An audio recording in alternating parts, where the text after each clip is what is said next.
Yes. So I will just revise what you have already learned in the 11th standard chemistry, structure of atom. सबसे पहली चीज हमने वहां पर क्या पढ़ी थी? The gold foil experiment, है ना? What is the source of alpha particle? यहाँ से alpha particles निकलेंगे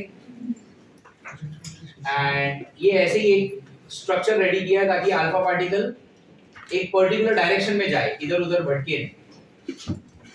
समझ आ रहा है? तो एक बॉक्स जैसा होगा ताकि अल्फा पार्टिकल साइड में पीछे वगैरह ना आने, सारे के सारे आगे जाए। And I want this alpha particle to come and hit the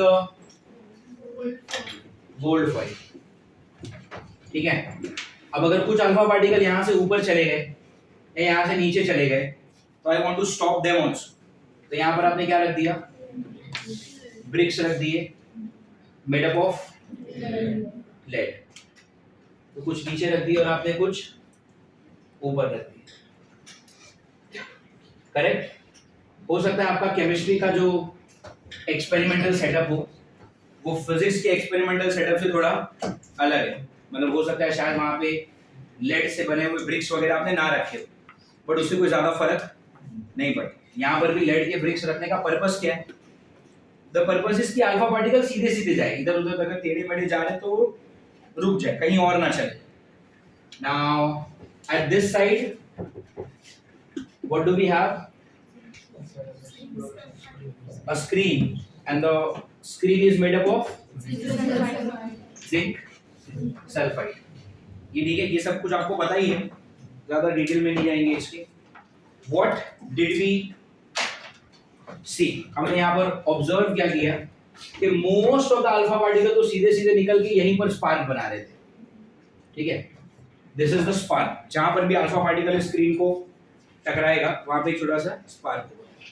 So what was the observation? Most of the alpha particles went straight. Went straight मतलब क्या? उनका deviation नहीं हुआ। Deviation zero मतलब क्या? Deviation नहीं हुआ। Most का मतलब क्या होता है? 99.86%। अरे very good.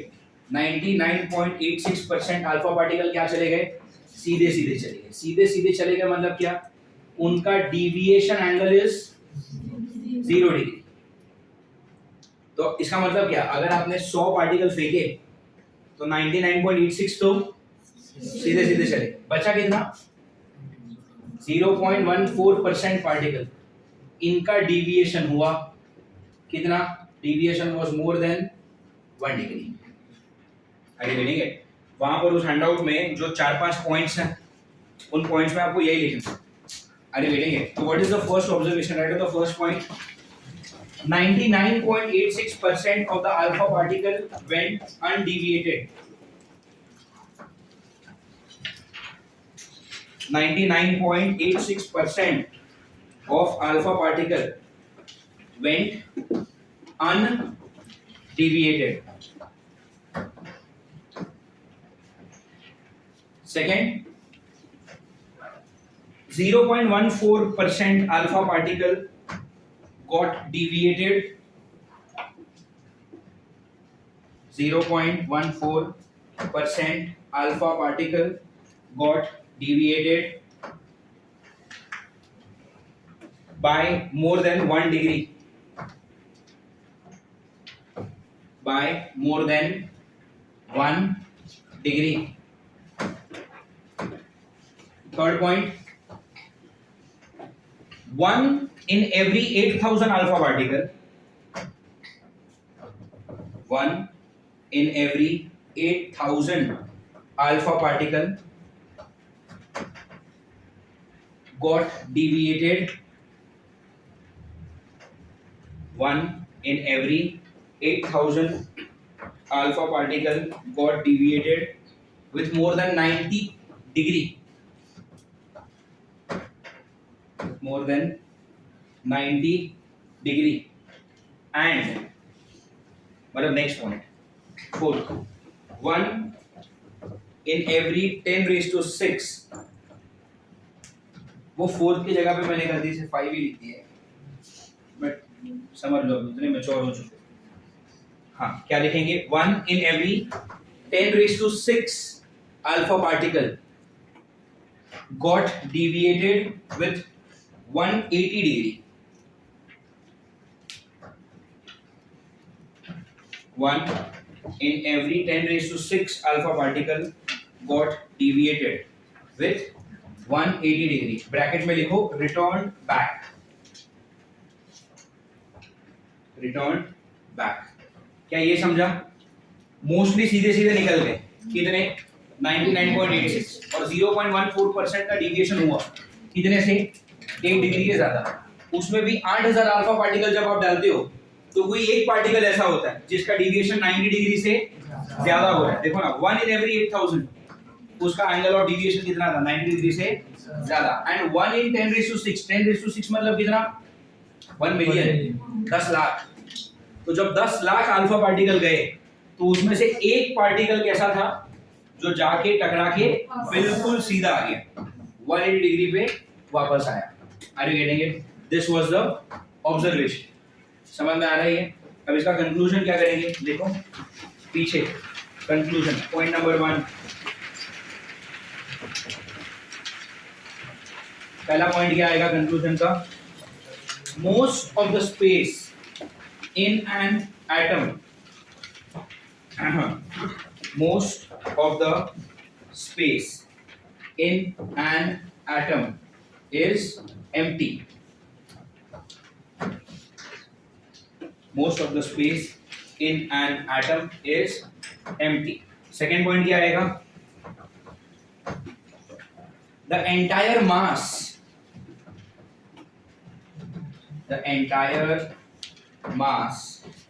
of an atom is concentrated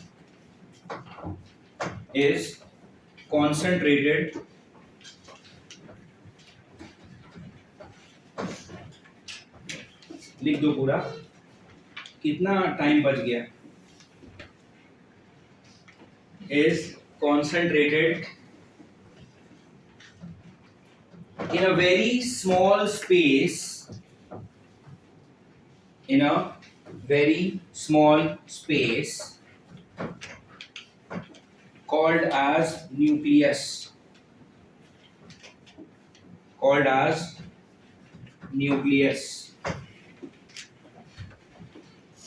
ये ठीक है. Point number 3.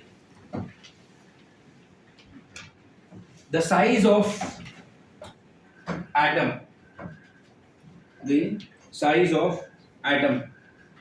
is roughly 10 raised to 5 times greater. The size of atom is roughly 10 raised to 5 times greater than the size of nucleus.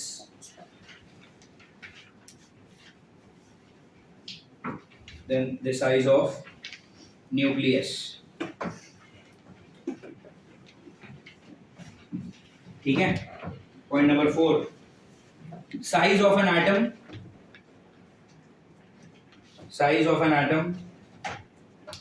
is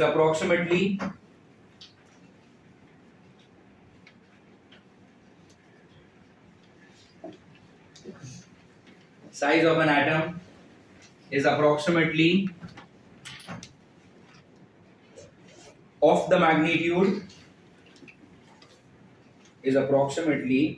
of the magnitude 10 raised to minus 15 meter. Is approximately of the magnitude 10 raised to minus 15 meter. उसी में continue करेंगे. And the size of nucleus, the size of, I'm sorry, minus 15 नहीं, minus 10. The size of an atom is approximately of the magnitude 10 raised to minus 10 meter, and the size of nucleus is approximately of the magnitude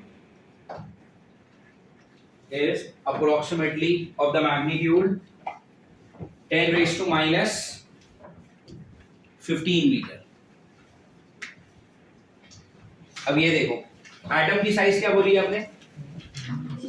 10 raised to minus 10. और nucleus की size क्या बोली आपने? -15। तो अगर आपने इन दोनों का रेशियो लिया तो -15 ऊपर जाएगा तो +15 होगा, तो रेशियो कितना आ रहा है? मतलब क्या एटम जो है वो न्यूक्लियस से 10⁵ टाइम्स मतलब 1,00,000 गुना बड़ा है। Are you getting it? Okay, so ये हो गया आपका कौन सा पॉइंट? Point number 4। एंड आखिरी पॉइंट ये किसका है? यहाँ इस स्टूडेंट का होगा। We don't buy all this. ये करता भी है रक्षा तुम्हारी। या ओ चलो पढ़ाई में ध्यान दो। What is the next point? Point number 5। बहुत दिनों बाद रिकॉर्डिंग हो रही है ना, आदत नहीं है मुझे अभी। पॉइंट नंबर 5 लिखो। The electrons revolve around the nucleus. The electrons revolve around the nucleus. The electrons revolve around the nucleus and the necessary centripetal force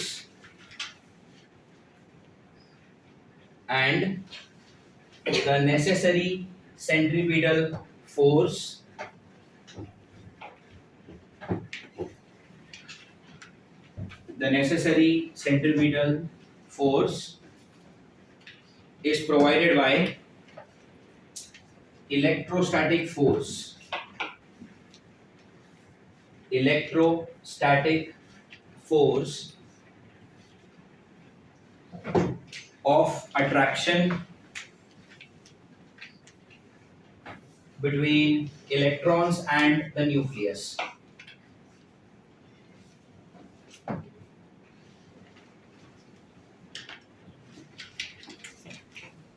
The necessary centripetal force is provided by what? The necessary centripetal force is provided by the electrostatic force of attraction between electron and the nucleus. ये समझ में आ रहा है? अब वो book वगैरह सब बंद कर दो and for next 1 hour everyone be present on the board. You might have learned this for sure in your 11th standard. Chemistry structure of atom में आपने ये सब कुछ पढ़ा है, ठीक है? आपके उस वक्त की मैच्योरिटी में और इस वक्त की माइंड मैच्योरिटी में बहुत फर्क है। तो डेफिनेटली आपने उस वक्त जो समझा होगा वो आपकी तब की बुद्धि के हिसाब से समझा होगा। Today when you try to understand, definitely you will learn something different from the physics point of view, ठीक है? और अगर आपने यही सारी चीजें पहले पढ़ी हैं तो ये रिवाइज हो जाएगी। Are you getting it? But definitely there is more maturity in you than the last year. Am I right? हाँ, खुद की तो तारीफ कर सकते हो ना? Are you all more mature than last year? Yes. Yeah. Okay. Fine. Now, classical physics की एक थियरी है। वो थियरी क्या कहती है कि अगर कभी आपके पास क्या है, एक चार्ज्ड पार्टिकल, और अगर इस चार्ज्ड पार्टिकल ने क्या किया, एक्सेलरेट किया, तो इसको अपनी एनर्जी क्या करनी पड़ेगी, लूज करनी पड़ेगी। क्लासिकल फिजिक्स में एक स्टेटमेंट है, या फिर आप इसको एक लॉ समझ लो, या फिर एक ऐसा नियम है कि जब भी आपके पास क्या होगा, एक चार्ज पार्टिकल होगा और वो चार्ज पार्टिकल क्या करेगा, एक्सेलरेट करेगा, तो वो अपनी एनर्जी क्या करेगा, लूज करेगा। This statement belonged to what? Classical physics, ठीक है? मिस्टर रदरफोर्ड ने क्या बताया, उनके कंक्लूजन्स पढ़िए। रदरफोर्ड ने बताया कि आपका जो एटम है वो मोस्टली खाली पड़ा है, ठीक है? उसका जो भी वजन है कहाँ पर है, सेंटर में उसका एक छोटा सा मास कॉन्सेंट्रेट हो गया है, वहीं पर जो वजन है वही है, और उसका उन्होंने नाम क्या रख दिया, न्यूक्लियस। उन्होंने वो नाम रख दिया। फिर उन्होंने और क्या बताया कि भाई आपका जो एटम है वो 10⁻⁻10 की साइज का है, आपकी जो न्यूक्लियस है वो 10⁻⁻15 की साइज का, इसलिए आपका जो एटम है वो न्यूक्लियस से कितना, 1,00,000 गुना बड़ा है। और न्यूक्लियस के आसपास कौन घूमता रहता है, इलेक्ट्रॉन घूमता है।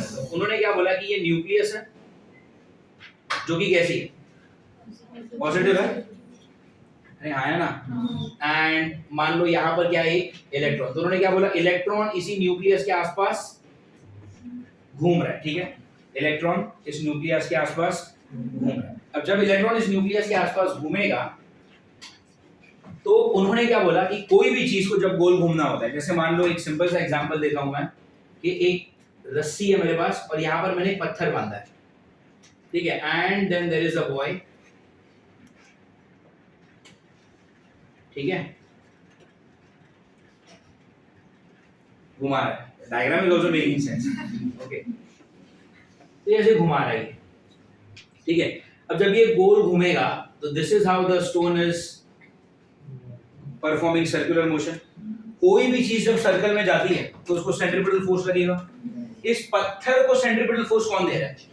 रस्सी का टेंशन, हाँ, तो उस हिसाब से ये इलेक्ट्रॉन भी तो है, इलेक्ट्रॉन भी तो गोल घूम रहा है, तो इसको भी क्या लगेगा, एक सेंट्रीपिटल फोर्स लगेगा। आप न्यूक्लियस की जगह पे अर्थ को इमेजिन करो और इलेक्ट्रॉन की जगह पे सैटेलाइट को इमेजिन करो, हाँ, मून इज आल्सो सैटेलाइट ना, तो आप एक सैटेलाइट को इमेजिन करो, तो सैटेलाइट को अर्थ से आसपास कौन बांध के रखता है? Gravitational force. अब अगर सैटेलाइट की जगह पे कौन आ गया, यहाँ पे इलेक्ट्रॉन आया, अर्थ की जगह पे यहाँ पर कौन आया, तो कोई भी चीज अगर गोल घूमेगी तो क्या लगेगा आपको, एक सेंट्रीपिटल फोर्स लगेगा। यहाँ पर सेंट्रीपिटल फोर्स कौन दे रहा है? यहाँ पे ग्रेविटेशन है। ग्रेविटेशन का काम कब आता है? जब हैवी मास इज इन्वॉल्व। यहाँ पे तो छोटे छोटे मास है यार, 10⁻⁻27 इलेक्ट्रॉन का मास, न्यूक्लियस का कितना, एक प्रोटॉन का 10⁻31, तो बहुत छोटे छोटे मास है, तो यहाँ पे ग्रेविटी काम नहीं करेगी। क्या इलेक्ट्रॉन को किसी रस्सी से बांध दिया किसी ने न्यूक्लियस पे? एटम एटम कहाँ दिखता है, कौन जा रहा है रस्सी वस्सी बांधने, तो टेंशन भी नहीं है, तो फिर कौन होगा? Electrostatic force. This is negative, this is positive. तो इन्होंने क्या बोला कि इलेक्ट्रॉन घूमेगा और सेंट्रीपिटल फोर्स कौन प्रोवाइड करेगा? Electrostatic force. सेंट्रीपिटल फोर्स मतलब क्या? mv²/r, और इलेक्ट्रोस्टैटिक फोर्स मतलब क्या? 1/4πε0k q1 q2/r²। अरे हाँ या ना, ओके, इसको आप कैपिटल के लिखते हो ना, याद है कि नहीं? q1 और q2 मतलब क्या?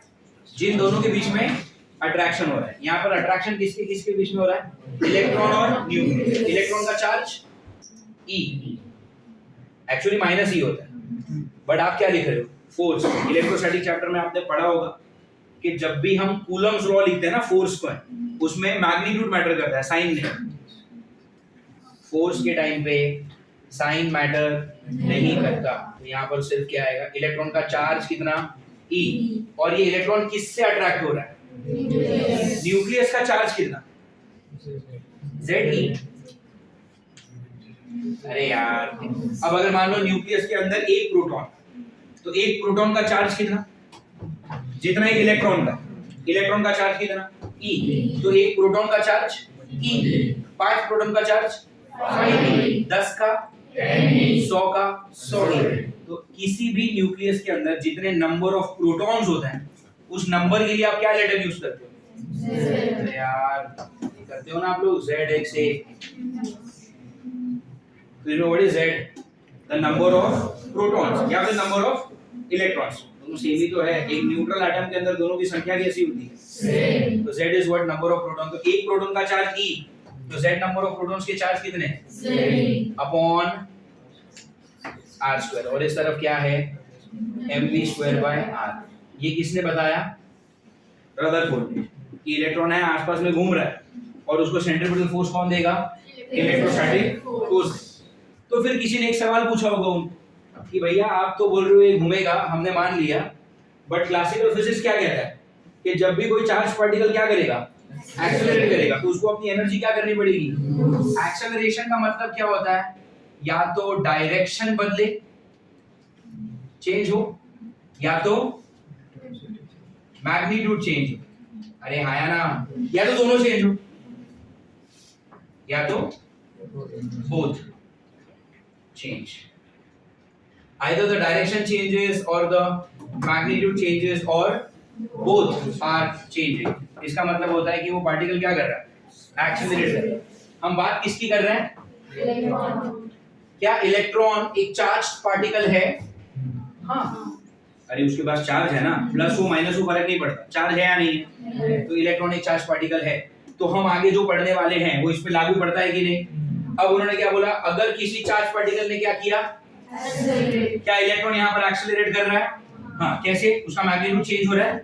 नहीं, उसका डायरेक्शन चेंज हो रहा है, because direction is always tangential. यहाँ पे देखो ना, इधर जब इलेक्ट्रॉन इधर आएगा तो यहाँ पे, इधर आएगा तो इधर, अरे तो बार बार अलग अलग जगह पे उसका डायरेक्शन क्या हो रहा है, बदल। तो डायरेक्शन चेंज हुआ, डायरेक्शन चेंज हुआ मतलब इलेक्ट्रॉन क्या कर रहा है, इलेक्ट्रॉन चार्ज पार्टिकल है, वो एक्सेलरेट हो रहा है, तो फिर उसको अपनी एनर्जी। तो लोगों ने सवाल पूछा रदरफोर्ड को कि फिर आपका इलेक्ट्रॉन भी तो अपनी एनर्जी लूज करेगा। अब अगर वो अपनी एनर्जी लूज करेगा तो फिर उसको धीरे धीरे छोटे सर्कल में घूमना पड़ेगा, लेकिन छोटे सर्कल में भी जब घूमेगा तो डायरेक्शन तो चेंज हो ही रहा है, अभी भी वो क्या कर रहा है, एक्सेलरेट कर रहा है, तो वापस उसकी एनर्जी क्या होगी, एनर्जी लूज होगी, तो उसका छोटा सर्कल हो जाएगा। और अरे हाँ या ना, आपने साइक्लोट्रॉन में क्या पढ़ा था, एनर्जी बढ़ते रहती है तो उसकी रेडियस बड़ी होती रहती है। यहाँ पे अपन क्या कर रहे हैं, एनर्जी लूज होता रहता है तो उसका सर्कल छोटा होगा। अब अगर सर्कल छोटा होता जाएगा तो एक वक्त ऐसा आ जाएगा कि आपका इलेक्ट्रॉन न्यूक्लियस के अंदर ही समा जाएगा। बट अगर सच में वैसा हो रहा है तो आपका एटम कभी एग्जिस्ट ही नहीं करेगा। ऐसा सवाल लोगों ने रदरफोर्ड से पूछा कि आपके पास इसका कोई जवाब है? फिर क्या बोला होगा उन्होंने? फिलहाल तो कोई जवाब नहीं है, घर जाता हूँ सोचता हूँ, है ना, व्हाट एल्स। ये जब भी उन्होंने ये सारी चीज बोली होगी, सामने ढेर सारे साइंटिस्ट बैठे होंगे ना, किसी ने कोई सवाल पूछा होगा, उन्होंने बोला होगा अभी इसका जवाब तो मुझे नहीं पता, ठीक है। नेगेटिव मार्किंग किसी को नहीं पसंद आती, तो क्वेश्चन छोड़ दिया होगा उन्होंने, फिर घर जाके सोचा होगा कि how do I justify this, और उसका इनको जवाब नहीं मिल रहा। अरे तो व्हाट वाज द क्वेश्चन जहां पर वो अटक गए? तो क्वेश्चन ये था, क्लासिकल फिजिक्स की थियरी के हिसाब से अगर आपके पास कभी भी कोई कैसा पार्टिकल है, चार्ज पार्टिकल है, और अगर वो क्या करेगा, एक्सेलरेट करेगा, तो उसको अपनी एनर्जी क्या करनी पड़ेगी। यहाँ पर चार्ज पार्टिकल कौन है, इलेक्ट्रॉन है, तो इलेक्ट्रॉन क्या एक्सेलरेट हो रहा है, कैसे? तो अगर इलेक्ट्रॉन एक्सेलरेट होगा, अगर उसका डायरेक्शन चेंज होगा, तो इलेक्ट्रॉन को भी अपनी एनर्जी क्या करनी पड़ेगी, और जब वो अपनी एनर्जी लूज करेगा तो साइक्लोट्रॉन में एनर्जी बढ़ते बढ़ते स्पाइरल में सर्कल बड़ा हो रहा था ना, यहाँ पर अगर एनर्जी लूज हो रहा है तो स्पाइरल में रेडियस कम होगा, रेडियस कम होते होते होते स्पाइरल पाथ को फॉलो करते करते इलेक्ट्रॉन समा जाएगा किसमें, तो फिर उस हिसाब से तो आपका एटम कभी भी एग्जिस्ट नहीं कर पाएगा। और इस सवाल का जवाब मिस्टर रदरफोर्ड के पास नहीं। फिर इसका जवाब किसने दिया, मिस्टर नील बोर। अरे उन्होंने क्या बोला, पहली बात नील बोर ने पहली बात ये बोली कि इलेक्ट्रॉन न्यूक्लियस के आसपास घूमता है, और अगर आसपास घूमेगा तो सेंट्रीपिटल फोर्स लगेगा, और सेंट्रीपिटल फोर्स सच में कौन देगा, इलेक्ट्रोस्टैटिक फोर्स ही देगा। सेंट्रीपिटल फोर्स मतलब क्या, mv²/r। इलेक्ट्रोस्टैटिक फोर्स मतलब क्या, 1/4πε0 k q1 q2 मतलब क्या, E and ZE अपॉन, तो दिस इज ट्रू, ये होगा ही। फिर लोगों ने इनको भी वही सवाल पूछा कि फिर आपका इलेक्ट्रॉन भी तो चार्ज पार्टिकल है, वो भी तो एक्सेलरेट कर रहा है, तो वो अपनी एनर्जी लूज करेगा। तो नील बोर ने बहुत ही सिंपल सा जवाब दिया, बोला कि नहीं, आप जो बात कर रहे हो वो क्लासिकल फिजिक्स की बात है। Are you getting it? This is modern physics. This is atom level का फिजिक्स। आपके सारे नियम आप यहाँ पर अप्लाई नहीं कर सकते। अगर आप सच में एक एटम को पढ़ना चाहते हो तो आपके वो सारा जो नॉलेज है ना कि एक्सेलरेट करेगा तो एनर्जी लूज करेगा, एनर्जी लूज करेगा तो स्पाइरल पाथ फॉलो करके न्यूक्लियस में चला जाएगा, वो सारी चीजों का नॉलेज आप यहाँ पर अप्लाई नहीं कर सकते। That is a different part of physics, this is a different part of physics. वहां का पूरा नॉलेज आप यहाँ पर अप्लाई नहीं कर सकते। And it was very clear that if you really want to study atom, you will have to forget what you have learned so far in classical physics. Are you getting it? लोगों ने बोला चलो ठीक है, फिलहाल के लिए हम आपकी बात मान लेते हैं कि वो जो चार्ज पार्टिकल के स्पाइरल पाथ वाली बात है वो हम यहाँ पर अप्लाई नहीं करें, ठीक है। फिर उनसे एक सवाल पूछा गया कि अब चलो बोर साहब आप ही बता दो कि अगर मैं बात कर रहा हूँ किसी भी एक एटम की, ठीक है, तो ये बीच में एटम का क्या है, न्यूक्लियस, ठीक है। मान लो इस एटम के पास 3 इलेक्ट्रॉन, कितने इलेक्ट्रॉन, तो पहली ऑर्बिट में कितने घूमेंगे, अरे फर्स्ट ऑर्बिट में 2 ना, और सेकंड ऑर्बिट में भी कितना बचा घूमने के लिए, अरे बचा ही एक, तो पहली ऑर्बिट में 2 घूमेंगे। मैं आपसे सिंपल क्वेश्चन पूछता हूँ, ये आपका क्या है, न्यूक्लियस, न्यूक्लियस के आसपास ही होगी पहली ऑर्बिट, कहाँ है पहली ऑर्बिट, ड्रॉ करके बताओ। सवाल समझा आपने, क्या बोला, ये क्या है, अपने पास टोटल इलेक्ट्रॉन कितने हैं, 3, तो पहली ऑर्बिट में कितने घूमेंगे, 2, और फिर एक बचा, वो एक बचा वो किधर घूमेगा, मैं क्या बोल रहा हूँ, पहला ऑर्बिट किधर है मेरे को ड्रॉ करके दिखाओ। सिंपल सा question, what am I asking for, where is the first orbit, कोई बोलेगा यहां पर है फर्स्ट ऑर्बिट, तो रेडियस इतनी ली, मेरा सवाल क्या है, इतनी क्यों ली रेडियस, इतना क्यों नहीं, या फिर इतना क्यों नहीं, तुमको क्वेश्चन समझ में आ रहा है, what am I asking for, first orbit है, वो फर्स्ट ऑर्बिट किधर है, कितनी बड़ी है वो, आपने बोला ये रही फर्स्ट, मैं ऐसे कैसे मान लूं कि इतनी रेडियस है, ये क्यों नहीं फर्स्ट, या फिर ये क्यों नहीं फर्स्ट, हो सकता है ना यहाँ पे कुछ नहीं है, चलो ये लो, ये न्यूक्लियस और ये first orbit, is this making sense, ये न्यूक्लियस, ये फर्स्ट ऑर्बिट, अब कोई क्या पूछ रहा है, ये क्यों है फर्स्ट ऑर्बिट, ये क्यों नहीं, मतलब मैं आपसे पूछ क्या रहा हूं कब से, फर्स्ट ऑर्बिट की रेडियस बताओ, अरे गेटिंग इट। फिर उन्होंने बोला कि ठीक है, अगर आपको फर्स्ट ऑर्बिट की रेडियस चाहिए तो आपको मेरी एक और बात माननी पड़ेगी कि इलेक्ट्रॉन सिर्फ उस ऑर्बिट में घूम सकता है जिस ऑर्बिट में घूमने से इलेक्ट्रॉन को मिलने वाला एंगुलर मोमेंटम h/2 पाई का मल्टीपल हो। ये अभी पूरा नहीं समझेगा, एक 15-20 मिनट और जाने दो समझेगा। उन्होंने क्या बोला, इलेक्ट्रॉन सिर्फ उस ऑर्बिट में घूमेगा जिस ऑर्बिट में घूमने से उसका जो एंगुलर मोमेंटम बने वो h/2 पाई का मल्टीपल है। Are you getting it? h/2 pi का क्या हो, multiple. What is this L? Angular momentum. Angular momentum क्या होता है, L बार। L बार मतलब R bar cross P bar. Are you getting it? And what is P bar? अरे P is mv ना, तो mv बार। समझ में आ रहा है? तो फिर ये क्या हो गया, mvr sin थीटा। और फिर वेलोसिटी और रेडियस कैसी, अरे कोई भी चीज गोल घूमे, रेडियस वेलोसिटी हमेशा कैसा, radius vector is always what, from the centre to the particle. तो ये r बार हो गया, वेलोसिटी इज ऑलवेज टेंजेंशियल। दोनों के बीच में एंगल क्या हो गया, 90, sin ऑफ 90। तो आपका एंगुलर मोमेंटम क्या हो गया, ओके। तो फिर एंगुलर मोमेंटम क्या हो गया, mvr। और एंगुलर मोमेंटम किसके बराबर होना चाहिए था, h/2 पाई का मल्टीपल। कैसा multiple, full figure. Full figure मतलब positive integer. Are you getting it? It has to be a whole number, not an integer, sorry. It has to be a whole number. मतलब क्या, h/2 पाई into 1 या फिर h/2 पाई into 2, h/2 पाई into 3। तो वो जो 1 2 3 उसको मैं n लिख दूं। क्या बोला उन्होंने एक बार वापस, इलेक्ट्रॉन सिर्फ उस जगह पर घूम सकता है जिस जगह पर घूमने से उसका जो एंगुलर मोमेंटम बनेगा वो h/2 पाई का integer multiple. It has to be a whole number, positive 1 2 3 4। Are you getting it? उन्होंने बोला चलो ठीक है मान लेते हैं। L कितना हो गया, mvr is equal to nh/2 पाई। इसको बोल दिया उन्होंने equation number 2। Do you get it? Okay. इसमें h क्या है बताना आपको, वैल्यू कितनी, 6.6 into -34। अब ये देखो दो इक्वेशन आ गए उनके।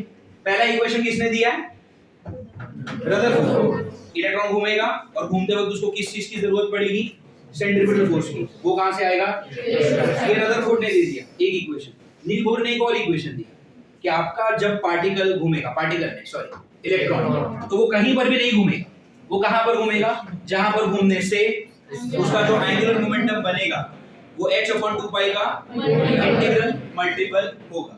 अरे गेटेंगे? तो बोला, लोगों ने बोला चलो ठीक है मान। अभी तक इसने दो बातें बोली हैं जिसका उसने कोई खास लॉजिक नहीं दिया। पहली कौन सी बात बोली, ये क्लासिकल फिजिक्स का तुम्हारा जो नॉलेज है वो यहाँ पर अप्लाई मत करो। और उन्होंने दूसरी क्या बात बोली, n is equal to ns/2π, he could not prove it initially, उन्होंने इसे बोला। अरे वेरी गुड। तो एक इक्वेशन यहाँ पे मिला, एक इक्वेशन यहाँ पे मिला। अब आप क्या कर लो, अगर मैं इक्वेशन 2 को स्क्वायर करके डिवाइड कर लूं इक्वेशन 1 से तो चलेगा। इक्वेशन 2 का स्क्वायर, इक्वेशन 2 का स्क्वायर क्या होगा बोलो, m square v square r square, इस तरफ n square h square 4π square, और इस तरफ क्या आएगा, इसको डिवाइड करना है 1 से। 1 क्या है, m v square by r, तो that r will go up. चलो ठीक है, अभी के लिए रहने दो। और इस तरफ क्या है, 1/4π epsilon not k z e square by r square. बोलो हाँ है ना? हेलो, आ रहा है समझ में? क्या हो रहा है यहाँ से, ये v स्क्वायर से ये v स्क्वायर कटेगा, इस m से ये m कटेगा, यहाँ वाले r से यहाँ वाला एक r कटेगा। You understand this? क्या बचा उस तरफ, ये m v स्क्वायर अब यार पूरा गया, ऊपर क्या बचा है, एक m, इस तरफ बचा एक r स्क्वायर, और इस तरफ ये 4 इस 4 से कटेगा, ये पाई इस पाई से कटेगा। अरे हाँ ना, ये वाला k क्या होता है, डाइलेक्ट्रिक कांस्टेंट, इसकी वैल्यू 1 हो गई यार। क्यों? एटम के अंदर तो वैक्यूम है ना, तो उसकी वैल्यू क्या हो गई, 1। अब ऊपर क्या बचा न्यूमरेटर में, n स्क्वायर h स्क्वायर, और नीचे एक पाई बचा है, ओके। फिर इधर डिनोमिनेटर में क्या बचा है, z e स्क्वायर, और ये एप्सिलॉन नॉट किधर चला गया, ऊपर। अरे do you understand this? One more r is left, ये r बचा ना, ये r इधर आ गया। Are you with me? क्या होगा, ये वाला r इस वाला, did I write it correctly? या डिवीजन अंदर ऊपर, हाँ बराबर करेक्ट है। एक r और कट गया यहाँ से लेके यहाँ तक, तो यहाँ से आपको स्मॉल r क्या मिला, what is small r equal to n square h square epsilon not m by z। यहाँ से उन्होंने क्या बना के दिया, एक रेडियस का इक्वेशन, ठीक है। इसमें वो सारी चीजों की वैल्यू डाल देते हैं जिसकी वैल्यू अपने को पता है, जैसे h प्लैंक्स कांस्टेंट, अरे यार 6.6 into 10 raised to minus epsilon 8.85 into 10 raised to nice small m mass of an electron 10 raised to minus 31। 27 किसके लिए है, proton, this is minus 31। Pi 22/7, e मतलब charge of an electron 1.6 into 10 raised to minus 90। तो जो चीजें मुझे पता है उस सब की वैल्यू डाल देता हूँ। तो ये सारे नंबर्स जब मैं डालूंगा तो कैंसिल होके मल्टीप्लाई डिवाइड होके कोई नंबर ही बचेगा ना। जब मैंने वो सॉल्व किया, मेरा r का वैल्यू आया, ऊपर देखो n स्क्वायर तो आपने डाला नहीं है ना, तो वो बचा, और नीचे आपने क्या नहीं डाला, n स्क्वायर बाय z बच गया। और बाकी सारी चीजों को जब मैंने सॉल्व किया, आंसर आता है 0.529 into n square by z। Are you getting it? Actually क्या आया था सॉल्व करके, 0.529 into 10 raised to minus 10। फिर वो जो 10 raised to minus 10 उसको अपन ने बाहर निकाल दिया, और यहाँ पे क्या बना, आर यू गेटिंग इट? तो यहाँ से मुझे मिला क्या, रेडियस का formula. Are you getting it? अब इसको समझने के लिए एग्जांपल ले लेते हैं कि मान लो मैं बात कर रहा हूँ हाइड्रोजन एटम। हाइड्रोजन एटम मतलब Z कितना, एक प्रोटॉन एक इलेक्ट्रॉन ना, तो Z कितना हो गया, 1। अब अगर Z 1 हो गया तो फिर आपका R का फॉर्मूला क्या हो गया, 0.53 ले लूं 5 to 9 को अभी रफली, into what tell me n square. अरे हाँ है ना, ये बना अपना फॉर्मूला रेडियस का, बट ये हमेशा के लिए नहीं है, ये हाइड्रोजन के लिए। हीलियम की बात होगी तो z कितना 2, लिथियम की बात होगी तो z कितना 3, बराबर है। ओके, अब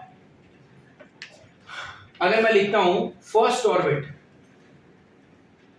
of hydrogen atom, first orbit, तो यहां पे आप क्या लिखोगे r1, n की जगह पे क्या डालोगे 1, 1 का square 1 into 0.53 0.53 angstrom. Are you getting it? फिर अगला क्या आएगा, second orbit of hydrogen atom.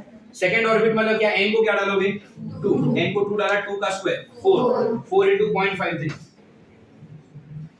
अरे 4 3s are 12, एक बचा, 4 5s are 20 and a 1 21, 2.12 एम्स्ट्रॉम।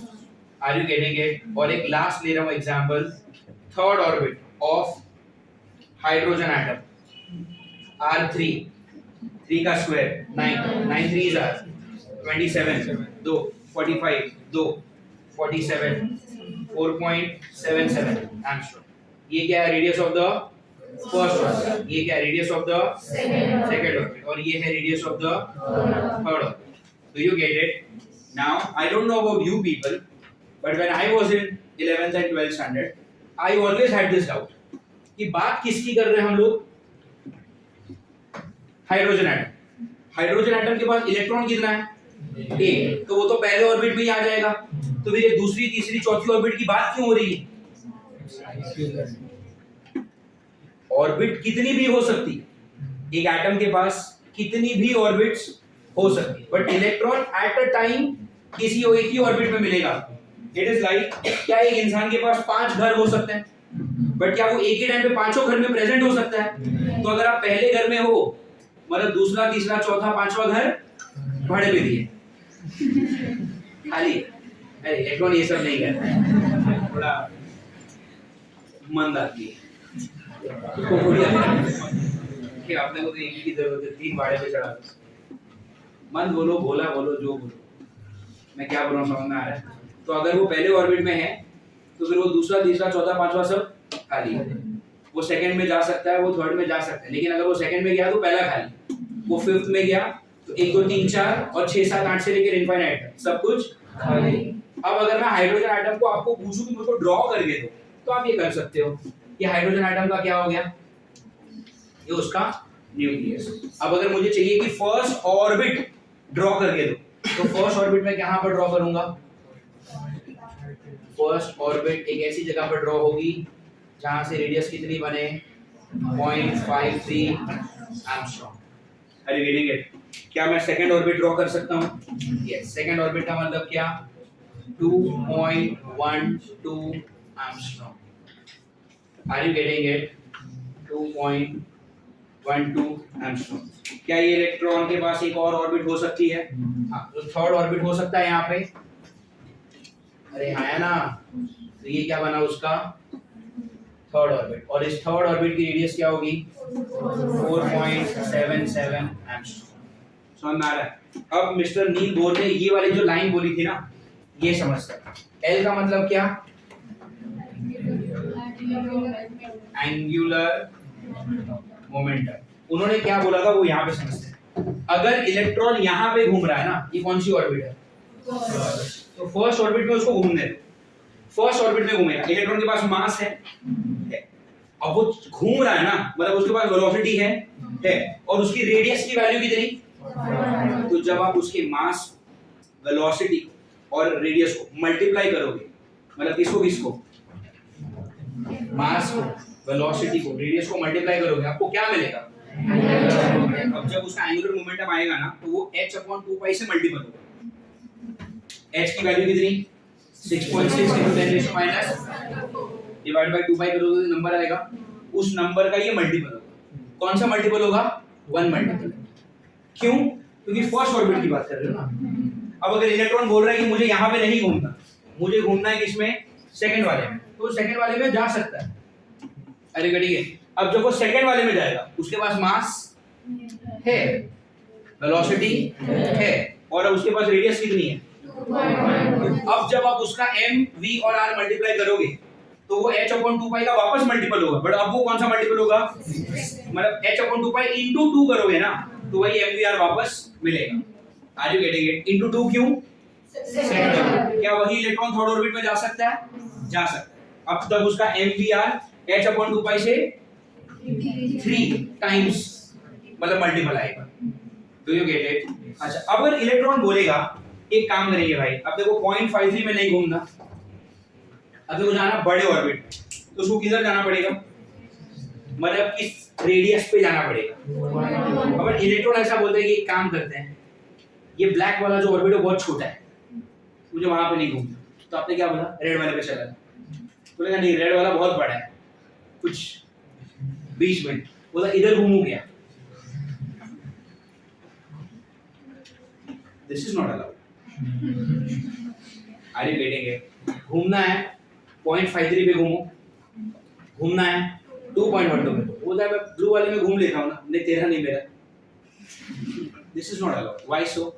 Because अगर आप 0.53 और 2.12 के बीच में कोई एक नंबर बोल दो, 1.5 यार 0.5 और 2 के बीच में नंबर बोल दिया, अब अगर आप 1.5 पे घूमोगे तो प्रॉब्लम क्या हो रहा है, 1.5 पे जब घूमोगे और फिर जब MVR को मल्टीप्लाई करोगे तो वो h अपॉन 2 पाई का होल मल्टीपल नहीं आ रहा। होल मल्टीपल मतलब क्या, इंटू 1 इंटू 2 इंटू 3 ऐसा नहीं आ रहा, शायद इंटू 1.4 आएगा, जो अलाउड नहीं है, क्योंकि यहाँ पर जो n की वैल्यू है वो compulsorily 1 2 3 4 5 it has to be a whole number. Are you getting it? So can your electron in an hydrogen atom revolve in 0.53? 0.53 allowed है? अरे यार 0.53 भी नहीं अलाउड, क्या करूं, बाहर निकल जाऊं?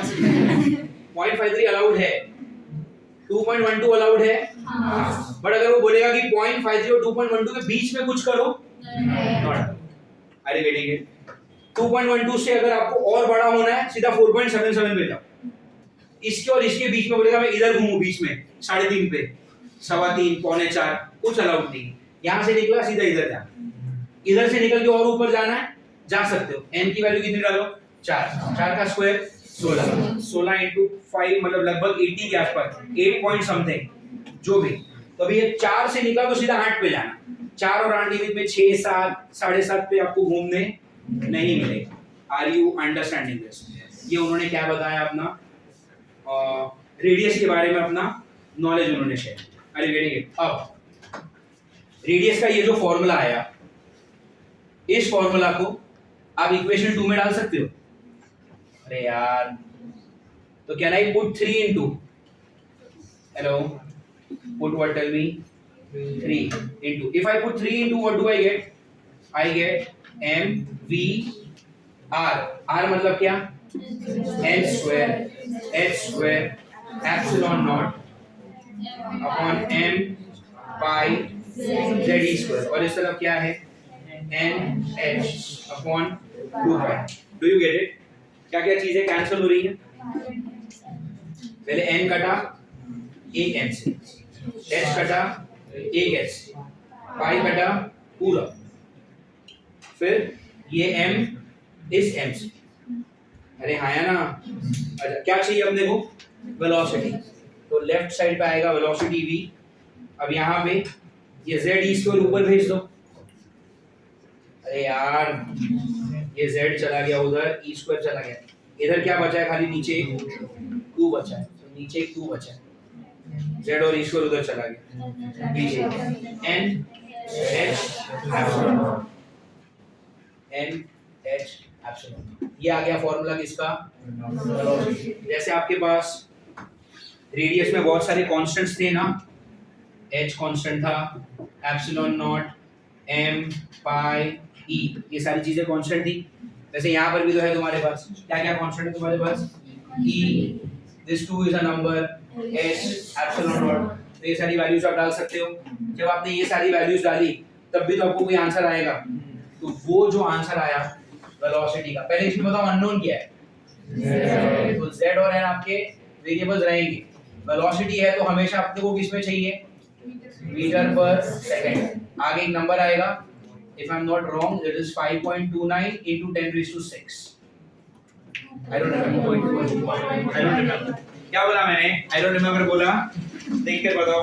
लाया हूं इसीलिए लिख के, मालूम ना मुझे, मैं भूलने वाला। क्या है वो? 2.1 into 10⁶ इतनी आती है उसकी वेलोसिटी।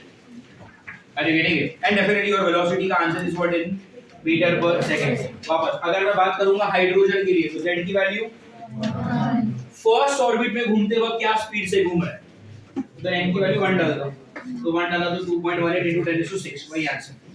अरे यार सेकंड ऑर्बिट चाहिए तो इधर 2 डाल दो, तो 2.18 का आधा हो जाए। थर्ड ऑर्बिट में डाला तो डिवाइड बाय 3 डिवाइड बाय 4 करते रहो ना, तो हर एक वेलोसिटी, हर एक ऑर्बिट में उसकी वेलोसिटी भी कैसी है? फिक्स्ड है। अरे यार हर एक अलग अलग ऑर्बिट में यार, फर्स्ट ऑर्बिट में कितना? z की वैल्यू 1 है। बात हम किसकी कर रहे हैं? Hydrogen atom. So for hydrogen atom z कितना? 1। तो फिर आपका वेलोसिटी का फार्मूला क्या हो गया बोलो? 2.18 into 10⁶ अपॉन n, वैल्यू किसमें? मीटर पर सेकंड में। फर्स्ट ऑर्बिट की वेलोसिटी कितनी? n की value 1, 2.18 into 10⁶ metre per second. Second orbit में n की वैल्यू 2, कितना? 1.09 into 10⁶। थर्ड में कितना? 0.72 into 10⁶। तो अलग अलग ऑर्बिट में जाओगे तो वेलोसिटी बदलती जाएगी, बट एक ही ऑर्बिट में 10 भी इलेक्ट्रॉन घूमेंगे तो सबकी स्पीड यही होगी। अरे यार every orbit has different, but for a given orbit the speed is same. Do you understand this? ऐसा बताया उन्होंने किसके बारे में?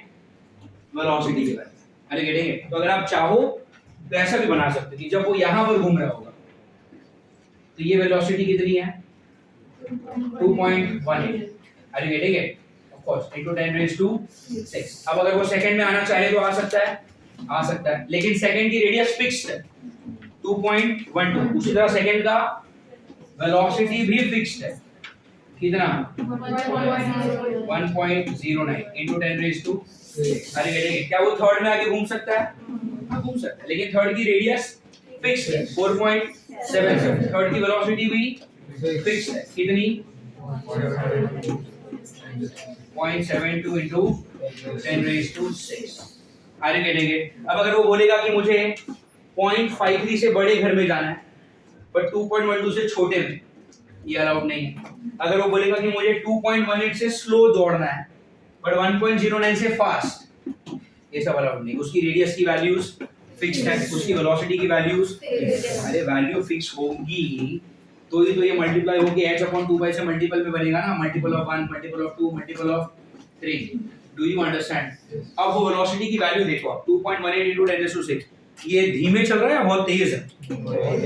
10⁶ बहुत तेज है।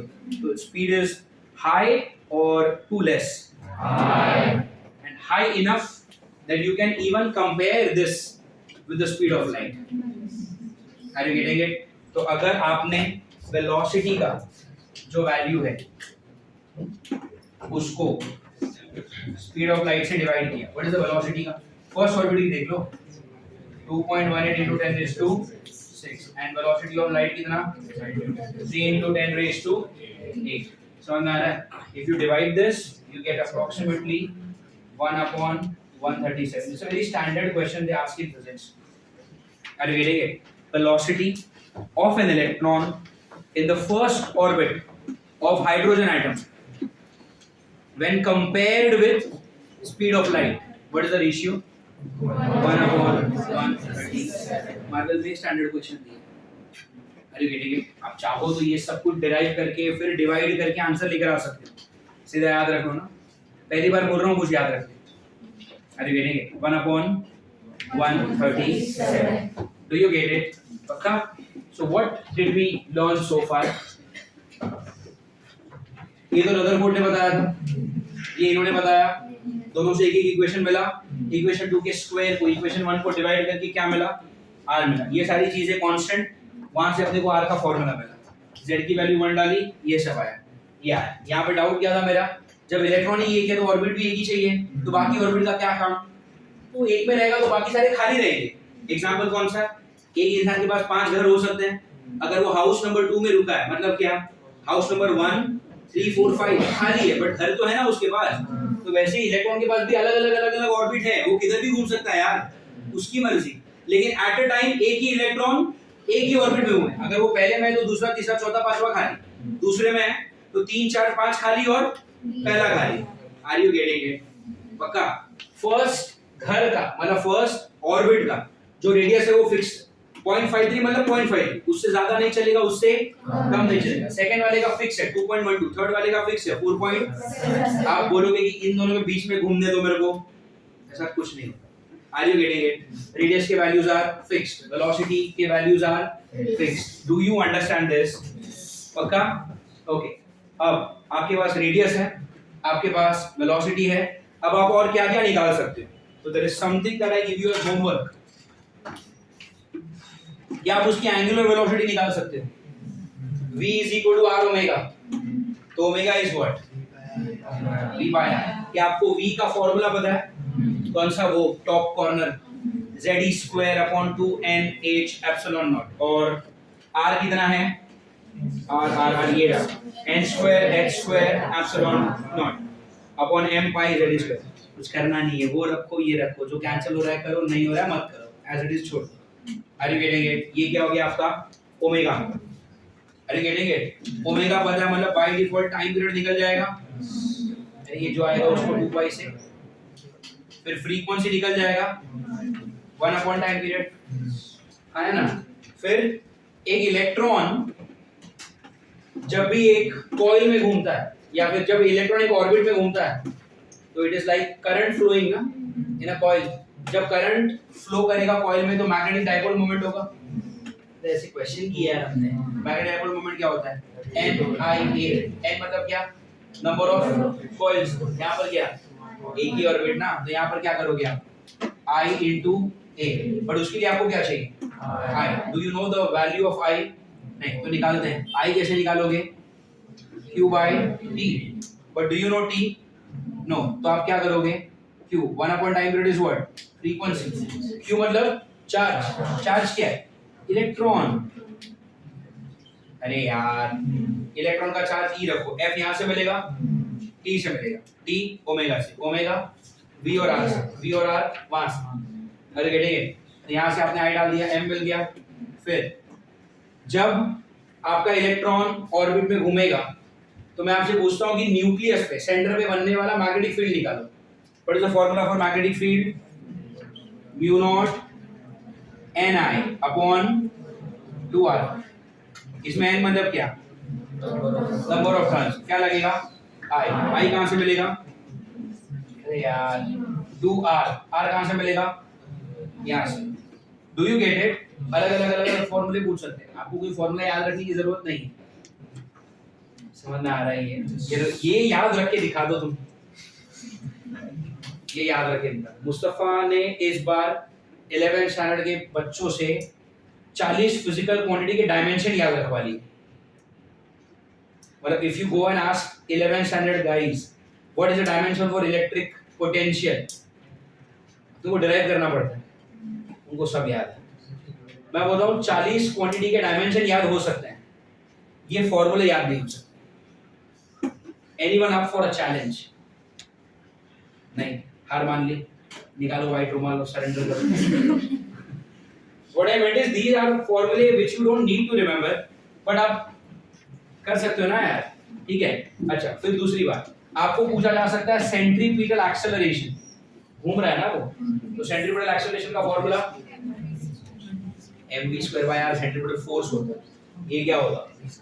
सिर्फ v²/r। v आपको वहां पता है, r आपको यहाँ पे पता है। और क्या निकाल लोगे? Acceleration, omega, time period, frequency, current निकाल लिया, magnetic dipole moment, magnetic field, बस ये सारी चीजें उन फॉर्मूले से आप निकाल सकते हो। और निकाल सकते हो काइनेटिक एनर्जी, हाफ mv²। जब आपका इलेक्ट्रॉन मोशन में है, मास तो है ही उसके पास, वेलोसिटी है, तो हाफ mv² करके काइनेटिक एनर्जी निकाल सकते हो। Do you get it? पक्का? चलो काइनेटिक अभी हमको लगेगा, इधर करता हूं मैं वो, but did you understand this? Hello, पक्का? फाइन देन, ये सब कुछ लिखने की जरूरत नहीं है, it is all given in the love. ठीक है, चलो, I want you to come to page number 6 पे आओ। पहले पेज नंबर 6 पे आओ। देखो ऊपर क्या लिखा है मैंने, L is equal to MVR। अरे आया ना, कहाँ से आया वो बताया था मैंने, R बार क्रॉस P बार, P को लिखेंगे अपन MV, तो क्या हो गया MVR sin थीटा। थीटा कितना 90, तो एंगुलर मोमेंटम कितना MVR। कुछ ना कुछ खाना ही है इसको, कुछ नहीं मिला पेन का ढक्कन खाएगा। ध्यान देते अंदर, थोड़ा ध्यान देते। नीचे क्या लिखा है सेकंड पॉइंट पे, L is equal to what NH upon, ये मिस्टर बोर्स का मतलब बोर का पोस्टुलेट है ना, second postulate. L is equal to what tell me NH upon 2 pi. L को हमने क्या लिखा MVR is equal to NH upon 2 pi, ये समझा, उसको बोला इक्वेशन नंबर 1। नीचे क्या है, Rutherford's model explains what that centripetal is equal to electrostatics, so mv square by r is this. अरे हाँ है ना, अभी यहाँ पर मैंने ये 1 और ये 2 किया है, इधर क्या किया है, इसको 1 इसको 2, उतना रट के नहीं आ सकता ना मैं, तुमको लॉजिक समझ गया। फिर उधर क्या किया है, डिवाइड 1 का स्क्वायर एंड 2, इधर क्या किया है, लॉजिक क्या था, v कटना चाहिए, v काटने के लिए इसको स्क्वायर करना पड़ेगा। अभी ये इधर क्या है 2, वहां पे मैंने इसको ये बना दिया, तुमको समझ में आ रहा है। फिर आपने क्या किया, एक इक्वेशन का स्क्वायर किया, दूसरे से डिवाइड किया, और फिर ये सब जो मैंने यहाँ पे कैंसिलेशंस दिखाए हैं ना, वो इधर नहीं दिखाया, सीधा आंसर लिखा मैंने। चलना चाहिए अभी। r क्या हो गया बोलो, n स्क्वायर, चेक कर लेते हैं खाली, n square h square epsilon not pi m z square बराबर, ये अपना क्या आ गया रेडियस, ये ठीक है। और फिर अगले पेज पे क्या लिखा है, h epsilon not pi and m e everything is known, m और e के बीच में कॉमा डाल दो, m e everything is known. Known है तो क्या करेंगे, वैल्यू डालो, वैल्यू डालो तो क्या आएगा, ये आएगा 0.529 n square by z in angstrom. और फिर नीचे क्या किया मैंने, 0.529 को राउंड ऑफ करके 0.53 n square by z angstrom. Are you getting it, what is that, radius of n orbit. उसके नीचे दो ब्रांच बनाया मैंने, यहाँ पर सिर्फ किसके लिए लिखा, हाइड्रोजन के लिए, उधर हाइड्रोजन और हीलियम दोनों के लिए लिखा है। तो हीलियम मतलब z कितना डाल देना, 2 डाल देना। फिर फर्स्ट ऑर्बिट मतलब क्या, n को डालो 1, 2 मतलब n को डालो 2, 3 मतलब n को डालो, ये दोनों के लिए कर सकते हैं अपन, आया ना। फिर इसके बाद हमने क्या किया, रेडियस की जो वैल्यू थी वो इक्वेशन में डाल दी, तो क्या लिखा है, let's put r in equation 1, और फिर वैल्यू डाला, और फिर मुझे क्या मिला, वेलोसिटी। वेलोसिटी का फार्मूला मैच करेंगे, z square upon 2 n h epsilon naught, मिल गया। वहां पे एरो बना के क्या लिखा है, this is the velocity of electron in nth orbit, do you get it. उसके नीचे क्या, putting e h epsilon naught, वही पता है ना उधर। तो अपने को वेलोसिटी कितनी मिली, 2.18 into 10 raised to 6 z by n। Answer किसमें आ रहा है बोलो, मीटर पर सेकंड। और फिर हाइड्रोजन एटम का मतलब क्या, z की वैल्यू 1, n की वैल्यू 1, मुझे चाहिए फर्स्ट ऑर्बिट, तो z डाला 1, n डाला 1। अब अगर हमने दोनों को 1 डाला तो क्या आएगा, 2.18 into 10 raised to 6, do you get it।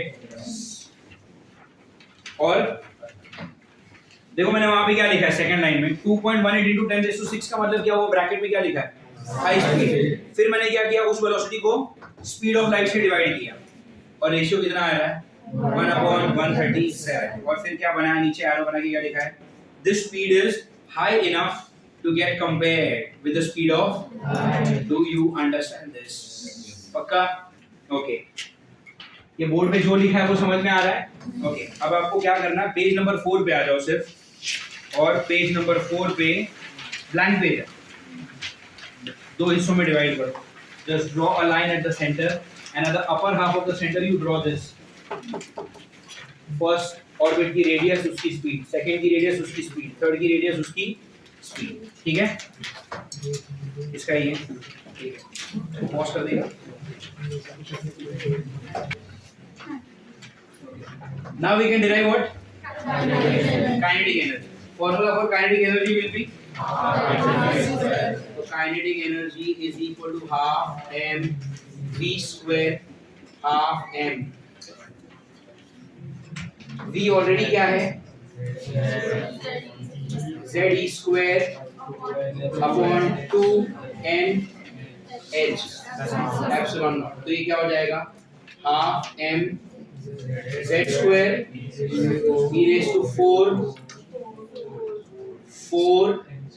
n square h square epsilon not.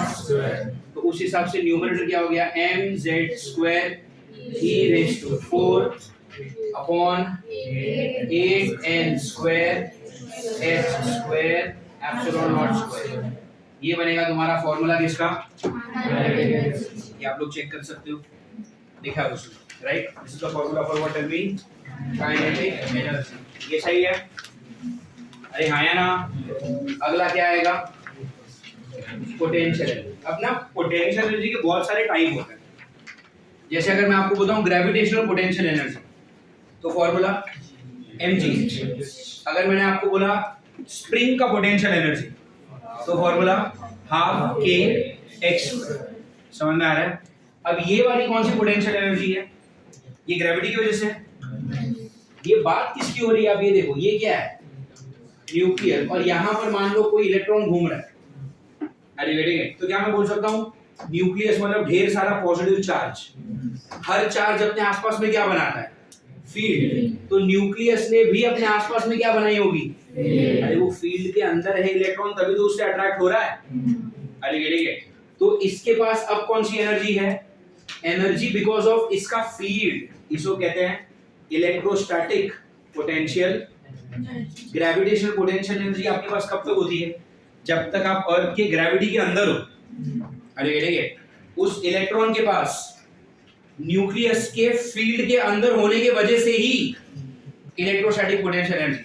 अगर आपने इस इलेक्ट्रॉन को उठा के बहुत दूर डाल दिया तो वो इसके फील्ड के बाहर हो जाएगा ना, फिर इसके पास कोई पोटेंशियल एनर्जी नहीं होने वाली।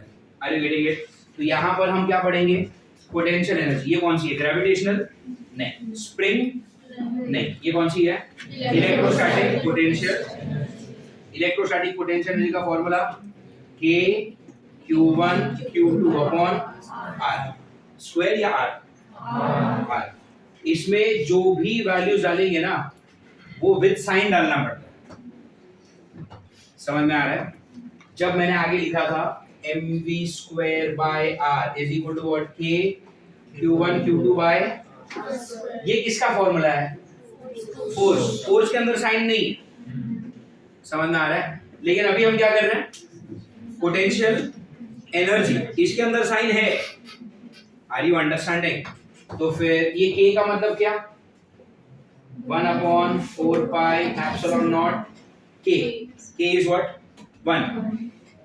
q1 मतलब क्या, चार्ज, इलेक्ट्रॉन का चार्ज माइनस ही। q2 मतलब न्यूक्लियस का चार्ज, न्यूक्लियस का चार्ज Ze अपॉन, ओके। तो फिर ये क्या हो गया, 1 upon 4 pi epsilon not minus Ze square upon R। Do you get it. अब डिनोमिनेटर में क्या आ रहा है यहाँ पे, R। मेरे पास R का अलग से फॉर्मूला है। अरे R मतलब क्या, कि आपका इलेक्ट्रॉन न्यूक्लियस से कितनी दूरी पर है, बट इलेक्ट्रॉन न्यूक्लियस से जितनी दूरी पर है उसी को हम क्या कहते हैं, रेडियस। क्या हमारे पास रेडियस का अलग से फॉर्मूला है। तो फिर यहाँ पे मैं R की जगह पे क्या डालूंगा अभी, what do you have in the numerator. Numerator क्या है अपना, बोलो यार, न्यूमरेटर है माइनस Ze स्क्वायर, इधर क्या है 4 pi epsilon not R।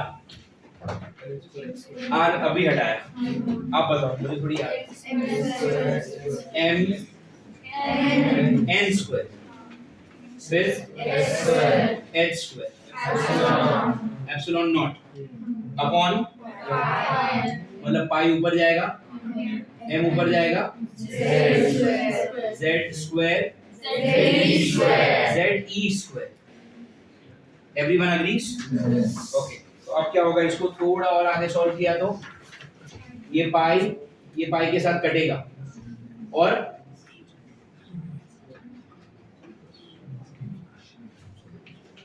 That's it. ऊपर क्या है m of course with a minus sign, z कितना 2 बार, e कितना 4 बार upon 4 n square h square epsilon not square. ये किसका फॉर्मूला आ गया? Potential energy. अरे गेटिंग इट? अब मुझे ना काइनेटिक का फॉर्मूला मालूम है और मुझे अब यहाँ पर क्या मालूम है? पोटेंशियल का फॉर्मूला मालूम है। प्रॉब्लम क्या है ना, उसके डिनोमिनेटर में 8 है, इसके डिनोमिनेटर में क्या है? तो अपन 4 को 8 कर लेते हैं ना, मल्टीप्लाई डिवाइड बाय, तो ये 4 से क्या हो जाएगा 8 और ये ऊपर क्या हो जाएगा। अब दोनों का डिनोमिनेटर सेम आ गया। क्या जरूरत थी मुझे दोनों का डिनोमिनेटर सेम करने की? देखो ये टोटल एनर्जी, तो total energy is what? Tell मी।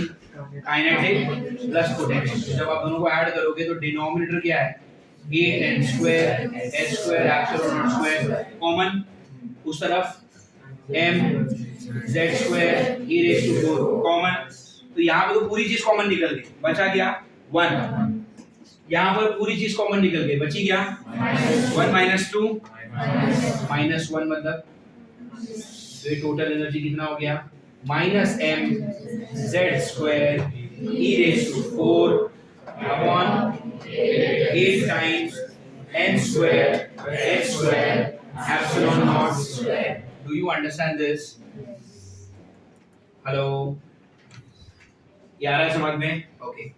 अब क्या इसमें भी बहुत सारी चीजें हैं जिसकी आप वैल्यू सीधी रख सकते हो? कौन सी चीज है? What all things you can substitute directly? m मतलब mass of the electron, e charge, h और ये 8 भी ना, है ना? तो जब मैंने ये सारी वैल्यूज डाली तो ये माइनस साइन तो रहेगा ही बाहर, तो माइनस आया, अंदर आया 13.6, बचा क्या ऊपर z स्क्वायर अपॉन, और ये जो आंसर आया ये किस में आया? Electron volt. ये आंसर किस में आया? Electron volt. इसको जूल में चाहिए तो एक और आंसर आया जो मैं याद नहीं रख पाया, मैं लिख के लाया। चेक करो पेज नंबर 9 पे, देखो ना टोटल एनर्जी का फॉर्मूला क्या है? Minus of 13.6 into z square by n square, और ये जो आंसर है वो किसमें? वो इलेक्ट्रॉन वोल्ट में। नीचे लिखा है minus of 2.18 into 10 raised to minus 18 z square by n square. This answer is going to be in joules. समझ में आ रहा है क्या? ये अपने वहां पे काइनेटिक निकाल लिया, हाफ एम स्क्वायर करके, पोटेंशियल निकाल लिया k q1 q2 upon r करके, फिर r क्या उसमें रेडियस, तो रेडियस का भी फॉर्मूला डाला पोटेंशियल में। पोटेंशियल को काइनेटिक की जैसा मैच करने के लिए मल्टीप्लाई डिवाइड बाय 2 किया, दैट्स इट। वहां पर काइनेटिक इधर पोटेंशियल, दोनों को ऐड किया, क्या मिला? टोटल। और टोटल में जो वैल्यू डाल सकता था डाला। मेरा आंसर कितना आ रहा है? Minus of 13.6 times z square upon n square, और ये जो आंसर है वो किसमें है? Electron volt. Are you getting it? I don't think this derivation is difficult, is it? Hello, ये डेरिवेशन समझ में आ रहा है? ओके। अब अगली चीज आप समझो,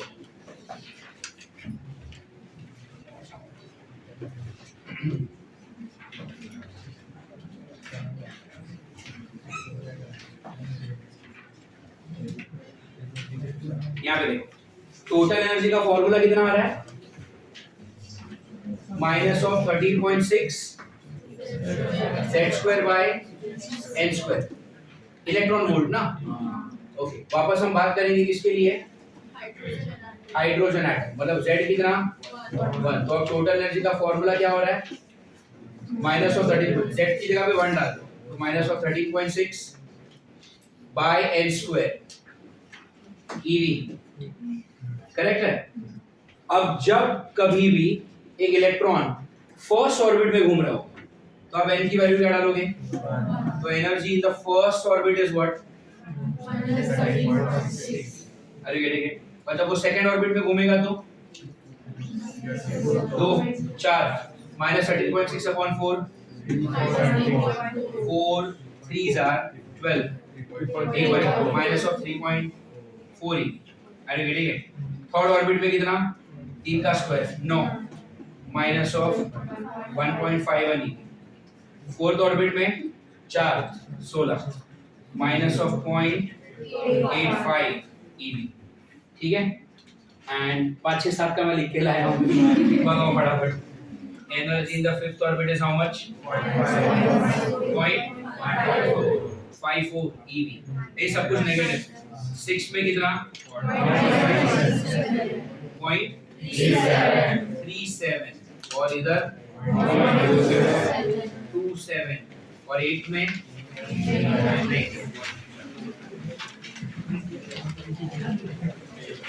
निकालना कैसे समझे ना? इधर 8 डाल देना, स्क्वायर होगा 64 13.6 अपॉन 64 करके माइनस साइन चिपका दो आगे. तो यू अंडरस्टैंड दिस? अब इस चीज का मतलब क्या है? इस चीज का ये मतलब होता है,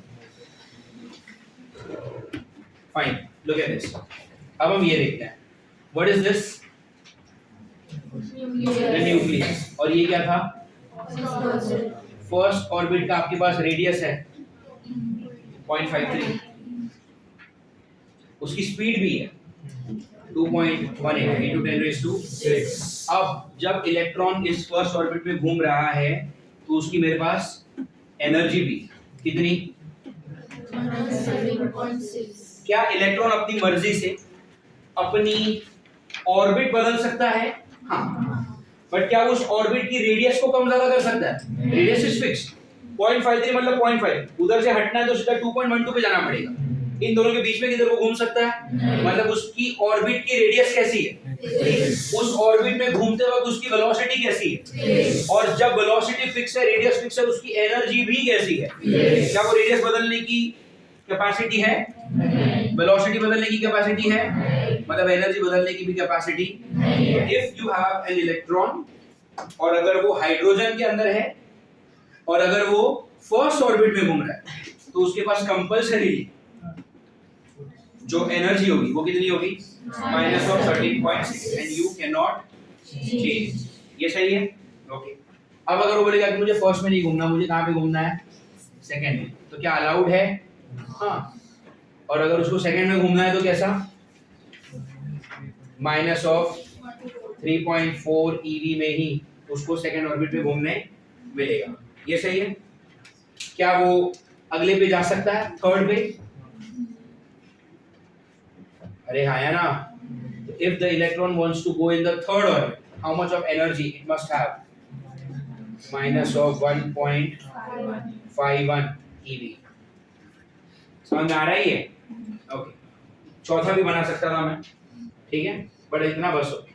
फाइन. नाउ फॉर एग्जांपल, अगर कोई इलेक्ट्रॉन है -13.6 एंड आपने उसको बाहर से एनर्जी दे दी 5. ठीक है. इलेक्ट्रॉन कहां पर घूम रहा था? First orbit. तो उसके पास कितनी एनर्जी थी? -13.6 की थी.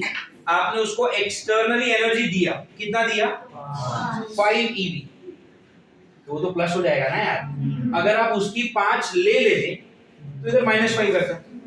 अरे मैंने उसको बाहर से एनर्जी दिया. कितना दिया?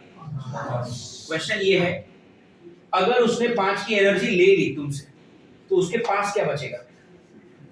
कितना यार? Plus minus. तो 13.6 - 5 कितना? 8.6. साइन किसका?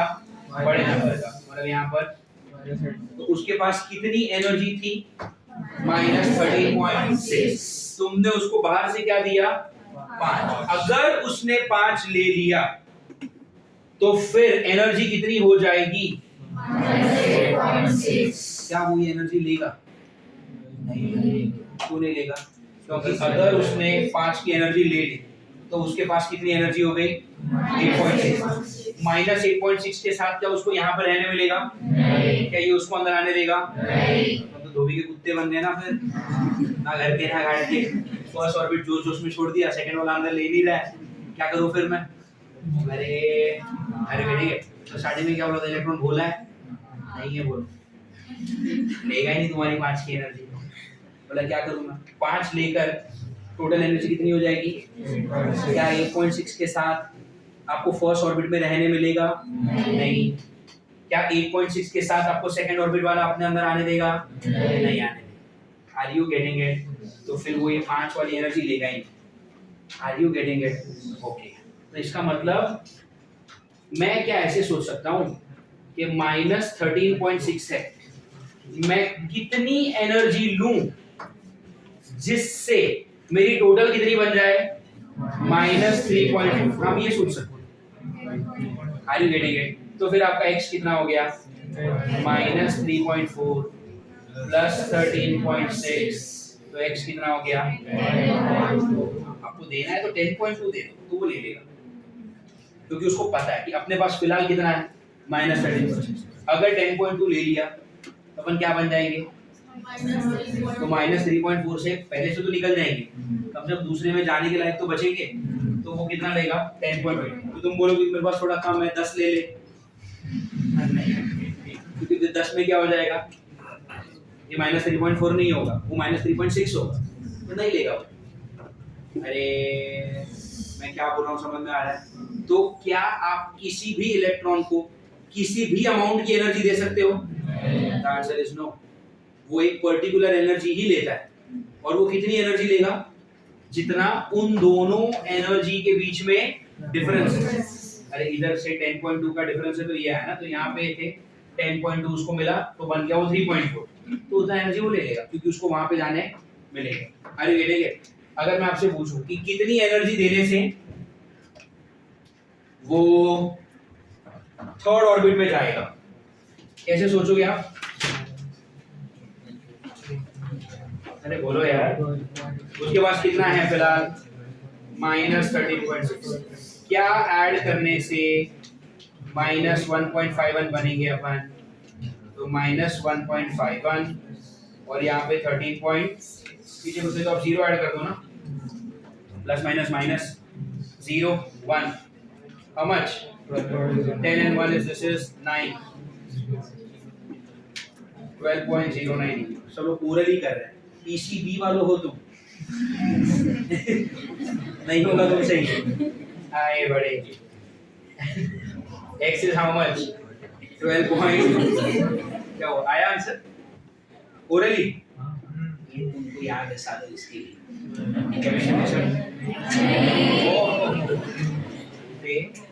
अच्छा, इस एनर्जी से आप कहां से कहां चले गए? From first to second. अरे वेरी गुड। तो आपको फर्स्ट से सेकंड में जाना है, तो आपको इतनी एनर्जी लगेगी। इसमें क्या हुआ है? From first to third orbit में ये हो गया। Do you get it? क्या आप फर्स्ट से फिफ्थ पे भी जा सकते हो? जा सकते हैं। कैसे सोचोगे? फर्स्ट से, या फिर क्या अगर आप सेकंड पे हो तो फिफ्थ पे जा सकते हो? तो फिर क्या करेंगे बोलो? How do you go from second to fifth? From second to second पे आपके पास कितनी एनर्जी है? तो -3.4 में क्या ऐड करने से फिफ्थ के बराबर हो जाऊंगा? मतलब मैं माइनस, तो फिर x क्या हो जाएगा? -0.54 प्लस 3.4, मतलब यहाँ पे 0 सब्ट्रैक्ट करना है। 0 4, how much? 10 4 6, this is going to be 3 13 5 8, this is going to be 2। अरे आया ना? तो 2.86 इलेक्ट्रॉन वोल्ट इतनी एनर्जी अगर उसने क्या कर ली, अब्सॉर्ब कर ली, तो वो सेकंड से फिफ्थ पे चला जाएगा। समझ में आ रहा है ये? ओके, अब ये सब तो हमने पढ़ लिया, ये साइंटिस्टों ने बता दिया ये सब, बट एक इंजीनियर इसका करे क्या?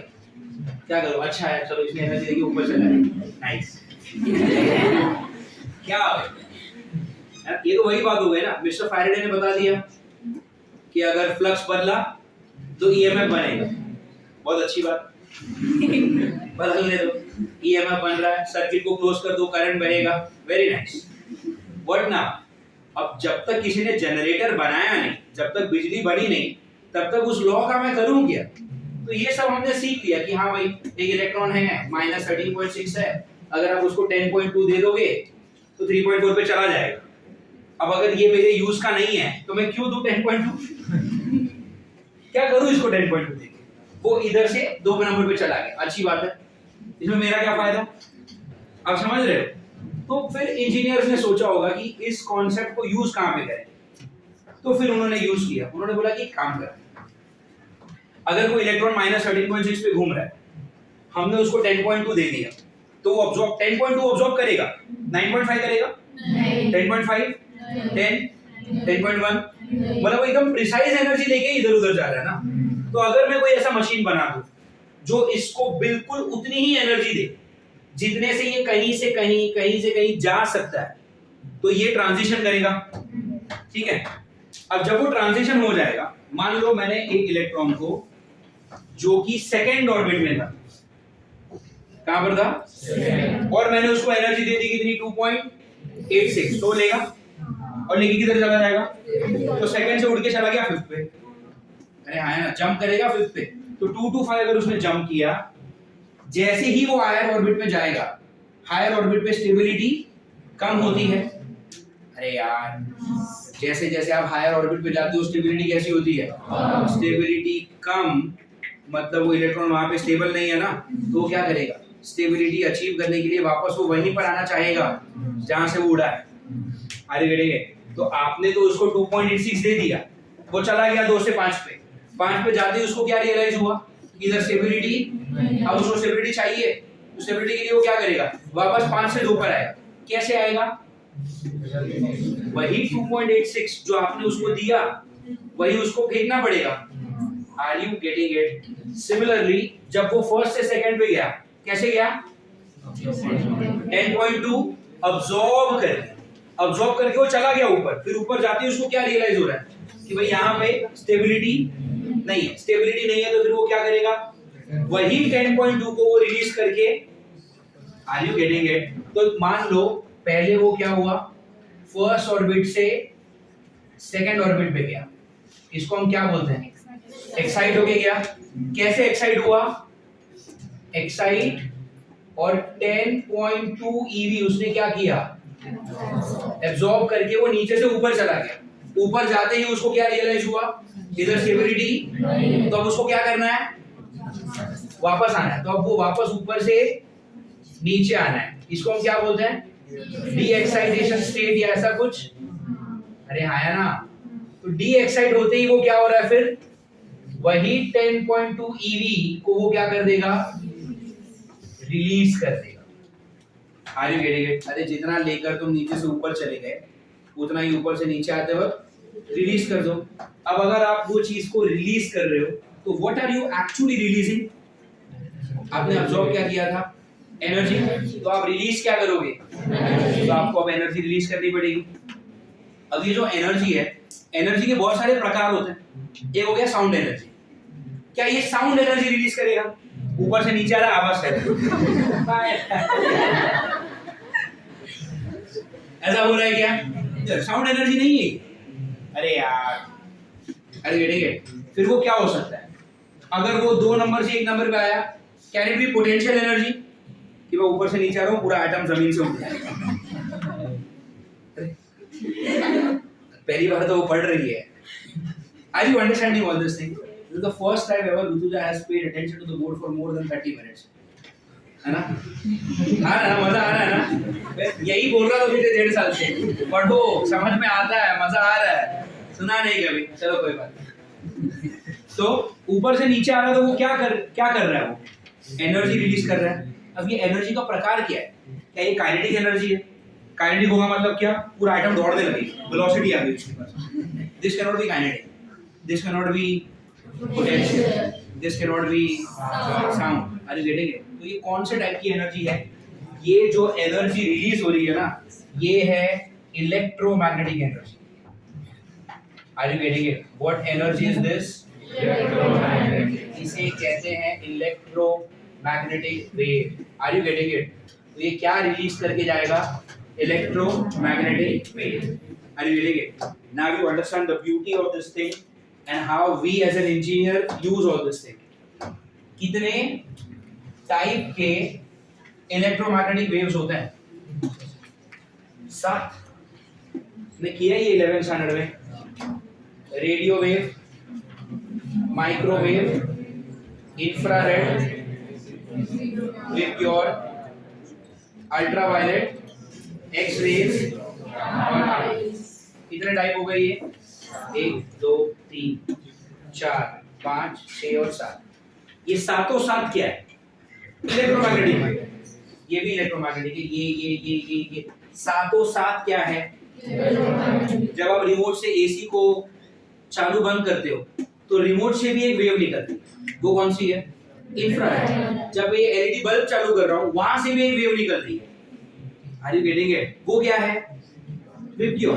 बट है तो इलेक्ट्रोमैग्नेटिक है ना.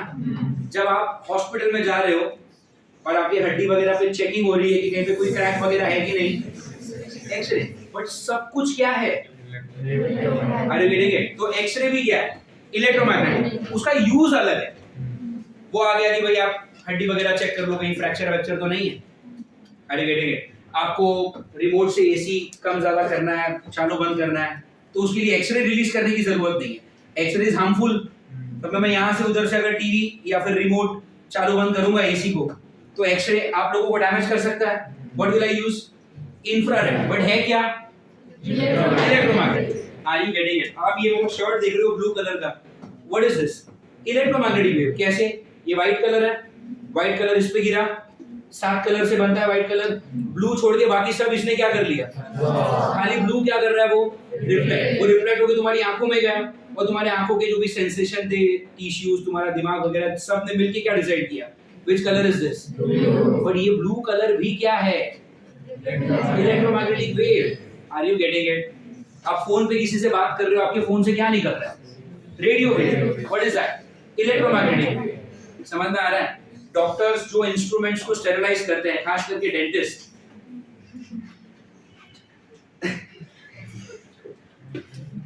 डेंटिस्ट के पास जाते हो, अरे यार तो वो जो टूल्स होते हैं जो तुम्हारे मुंह में घुसेड़ते हैं, तो फिर उसके बाद जो दूसरा पेशेंट आता है तो वो क्या अभी डॉक्टर उसको धोने बैठ रहा है क्या वहां पे? तो वहां पे उनके पास एक यूवी का एक छोटा सा डब्बा जैसा होता है, एक यूवी मशीन स्टेरिलाइजर, उसके अंदर रख देते हैं.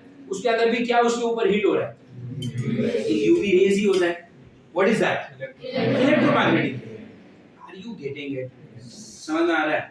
और एग्जांपल्स किसके हैं? VIBGYOR is what? Anything that you सी.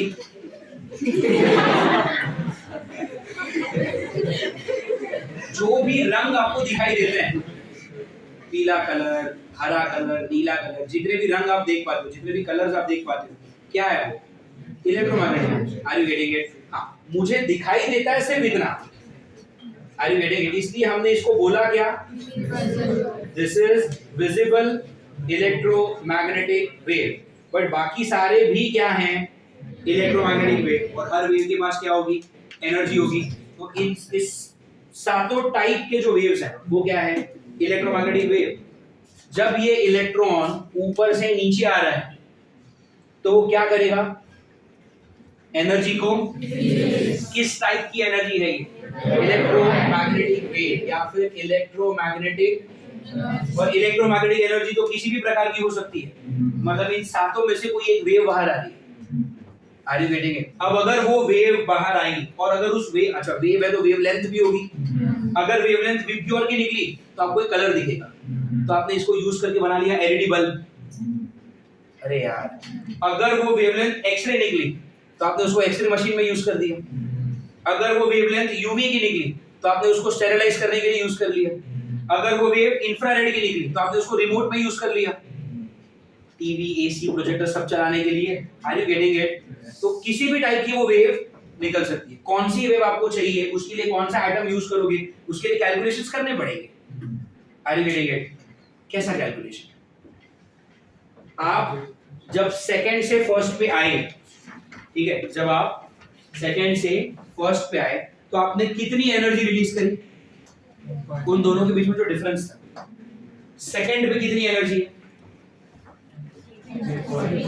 अरे 13.6 से 3.4 पे कैसा गया? 10.2 अब्सॉर्ब करके, तो जो अब्सॉर्ब करके नीचे से ऊपर गया वही रिलीज करके ऊपर से नीचे आएगा।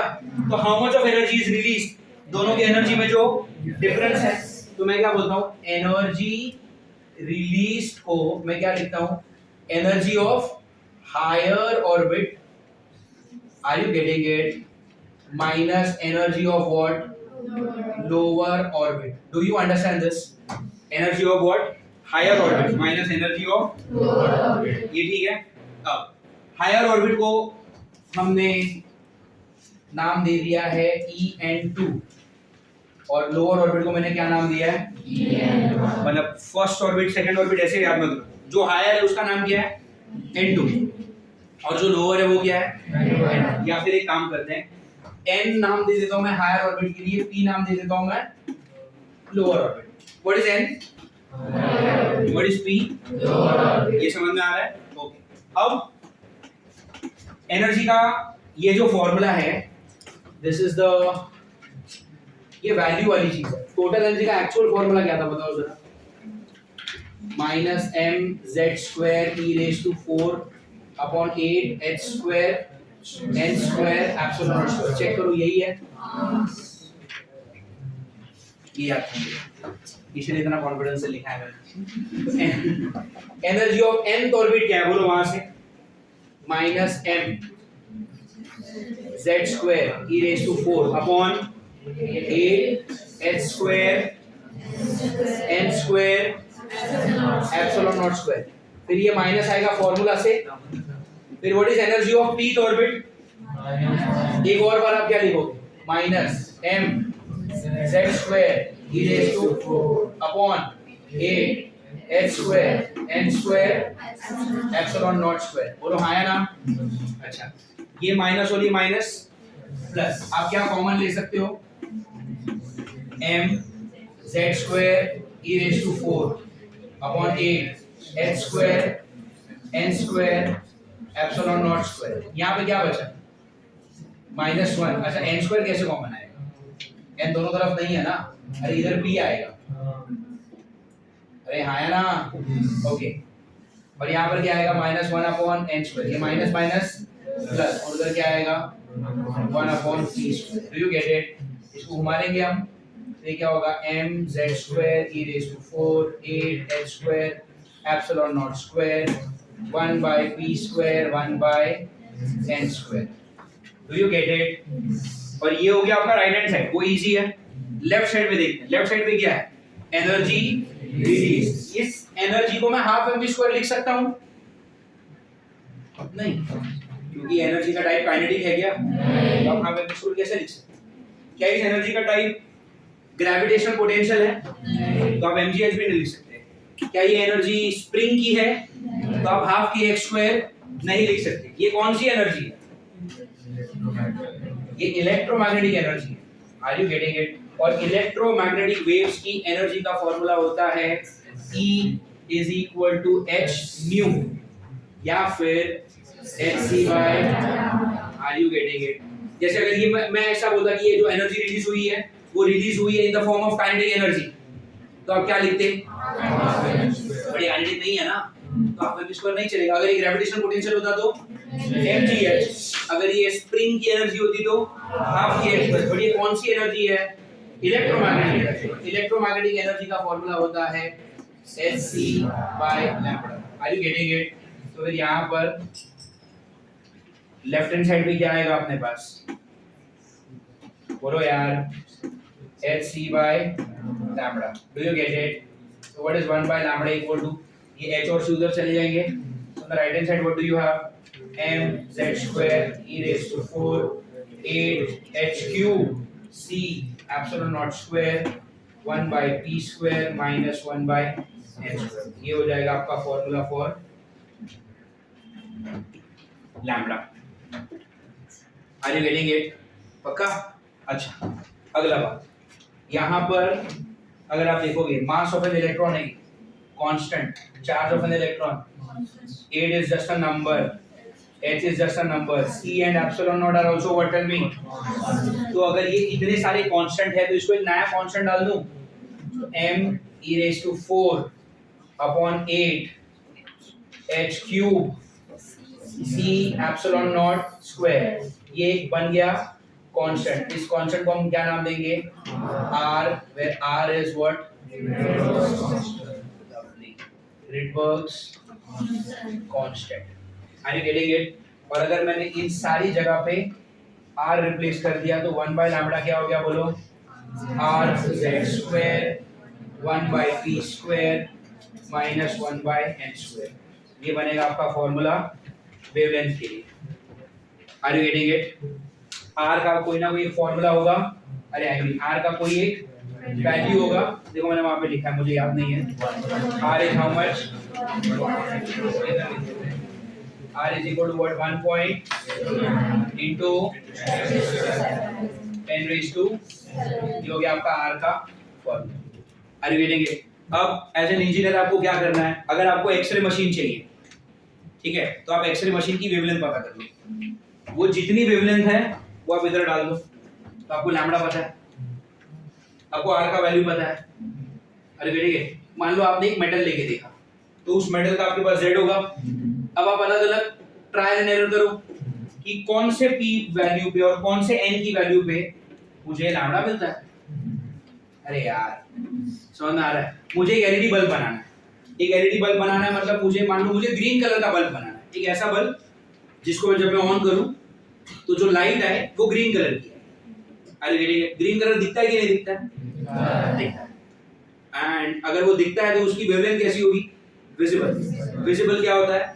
3600 से लेके 7800 तक। व्हाट इज 8000 7800 अप्रोक्सीमेटली, मतलब 3500 से लेकर 8000 तक उसी के बीच में ग्रीन आएगा। तो मान लो ग्रीन की वेवलेंथ लगभग 5000। अरे ठीक है, 5000 एंगस्ट्रॉम आई एम टॉकिंग। तो ग्रीन की मुझे वेवलेंथ पता है, आर का वैल्यू पता है, मेरे पास जो अवेलेबल मेटल है वो देख लूंगा, और फिर मैं अलग अलग कॉम्बिनेशन पी और एन का रख के देखूंगा कि सेकंड से 4 पे जाने पे इतना वेवलेंथ आता है, या थर्ड से 5th पे जाने पे, या 6 से 8 पे जाने पे, वो कैलकुलेशन करके लैम्बडा निकाल लेता हूं। अरे ठीक है, एक बार वो लैम्बडा मिल गया मतलब मुझे पता चल गया कि इस एटम में इलेक्ट्रॉन को यहां से यहां पर भेजूंगा, और जब वो रिटर्न आएगा तो वो क्या थ्रो करेगा? Electromagnetic energy. और उस इलेक्ट्रोमैग्नेटिक का लैम्बडा हम पहले कैलकुलेट कर चुके हैं, और वो ग्रीन कलर की वेवलेंथ से मैच करेगा, तो वो ग्रीन कलर का बल्ब बन गया। अगर वो मैंने रिमोट में यूज किया तो क्या लगेगा? वो इंफ्रारेड बन गया। अरे लेकिन ये सब कुछ हो कैसे रहा है? पहले आपको इलेक्ट्रॉन को नीचे से ऊपर तो भेजना पड़ेगा ना। अरे यार, वो ऊपर से नीचे आएगा तब आपको ये सब मिलेगा। ग्रीन कलर मिल गया, रेड कलर मिल गया, एक्सरे मशीन मिल गया, यूवी मशीन मिल गया।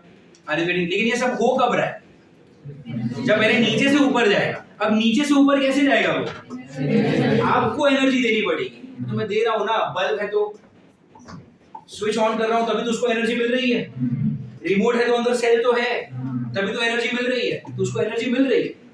अरे देखिए, और ये कैलकुलेशन कैसे हो रहा है? देखो 10.2 मतलब 10.2 ही चाहिए।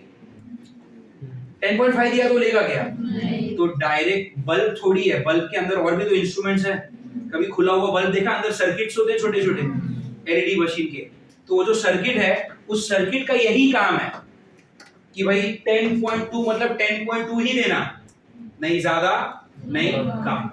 Are you getting it? तो प्रिसाइज कैलकुलेशन करके वैसे मशीन बनाए जाते हैं जो एग्जैक्ट उतनी ही एनर्जी देंगे जो वो इलेक्ट्रॉन लेगा एक साइड होकर ऊपर चला जाएगा, ऊपर जाएगा, स्टेबिलिटी लूज करेगा, नीचे आएगा। कैसे नीचे आएगा? वही एनर्जी को वो रिलीज करेगा, और वो जो एनर्जी रिलीज हो रही है वो इलेक्ट्रोमैग्नेटिक एनर्जी है, मतलब उसका वेवलेंथ होगा, और वो वेवलेंथ कैलकुलेट करके आपने मशीन बनाया है ना। तो इस तरह से आप एलईडी काम करती है इसी पे, x ray machine, UV machine. Are you getting it? All these things work on what? Tell me. The hydrogen emission spectrum. Why emission? Higher orbit से lower orbit पे आ रहा है, तो एनर्जी वो emit कर रहा है ना। Are you getting it?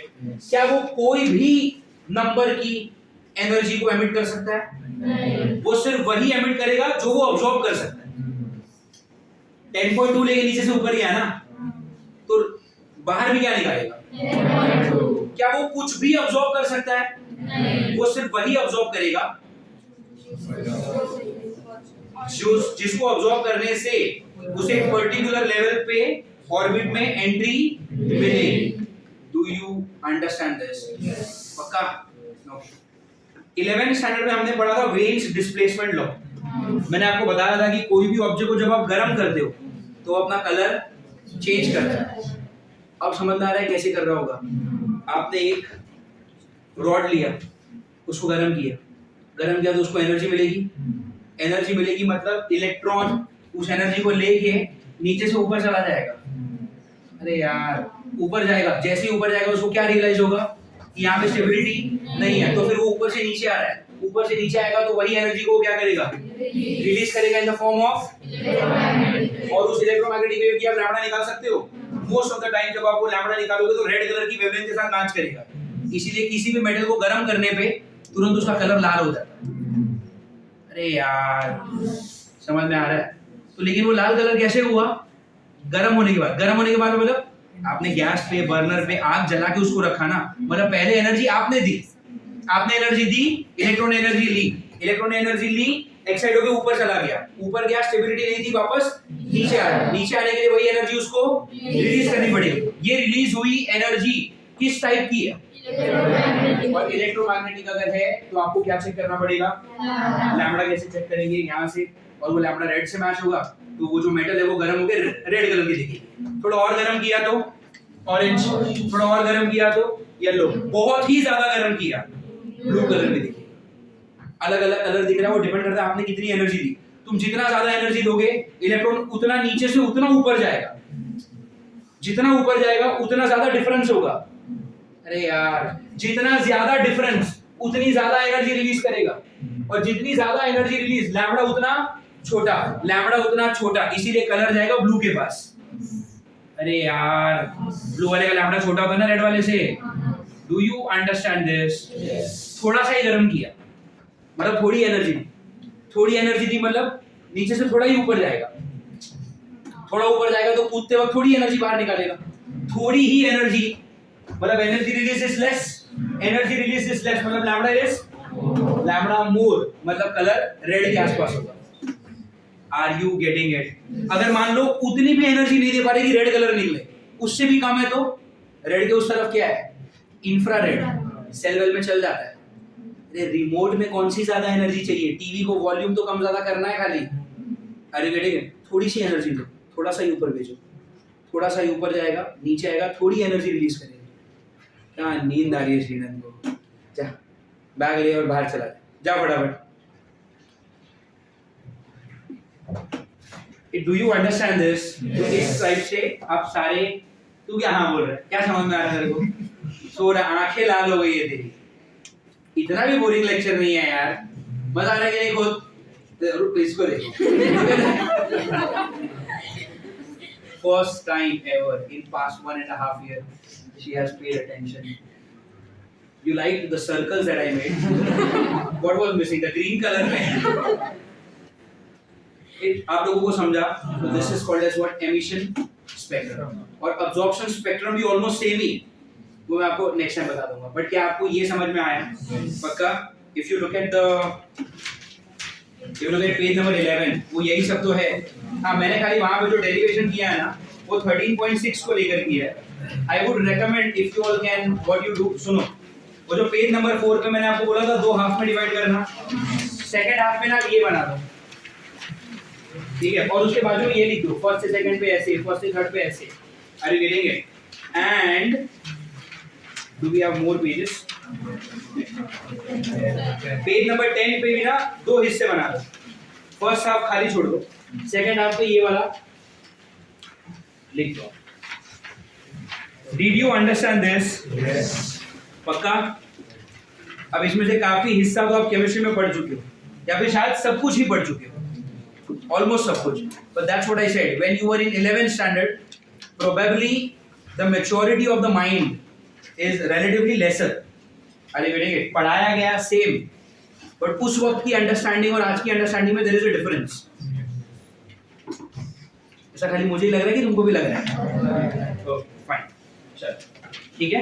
That is just the matter of maturity of mind, nothing else, ठीक है? नेक्स्ट ईयर पढ़ोगे तो और ज्यादा अच्छे से समझेगा, बट कोशिश करो वैसी नौबत ना आए, ठीक है। चल, that is all for today. You all copy this on that page number 4। Page number 10 के सेकंड हाफ पे ये वाला डेरिवेशन कर लो। पेज नंबर 10 के फर्स्ट हाफ पे कुछ तो ड्रॉ करना है, वो अगले लेक्चर में बताता हूँ। ये सब कुछ समझ में आया? श्योर? फाइन, इसको बंद कर दो। We are done for today.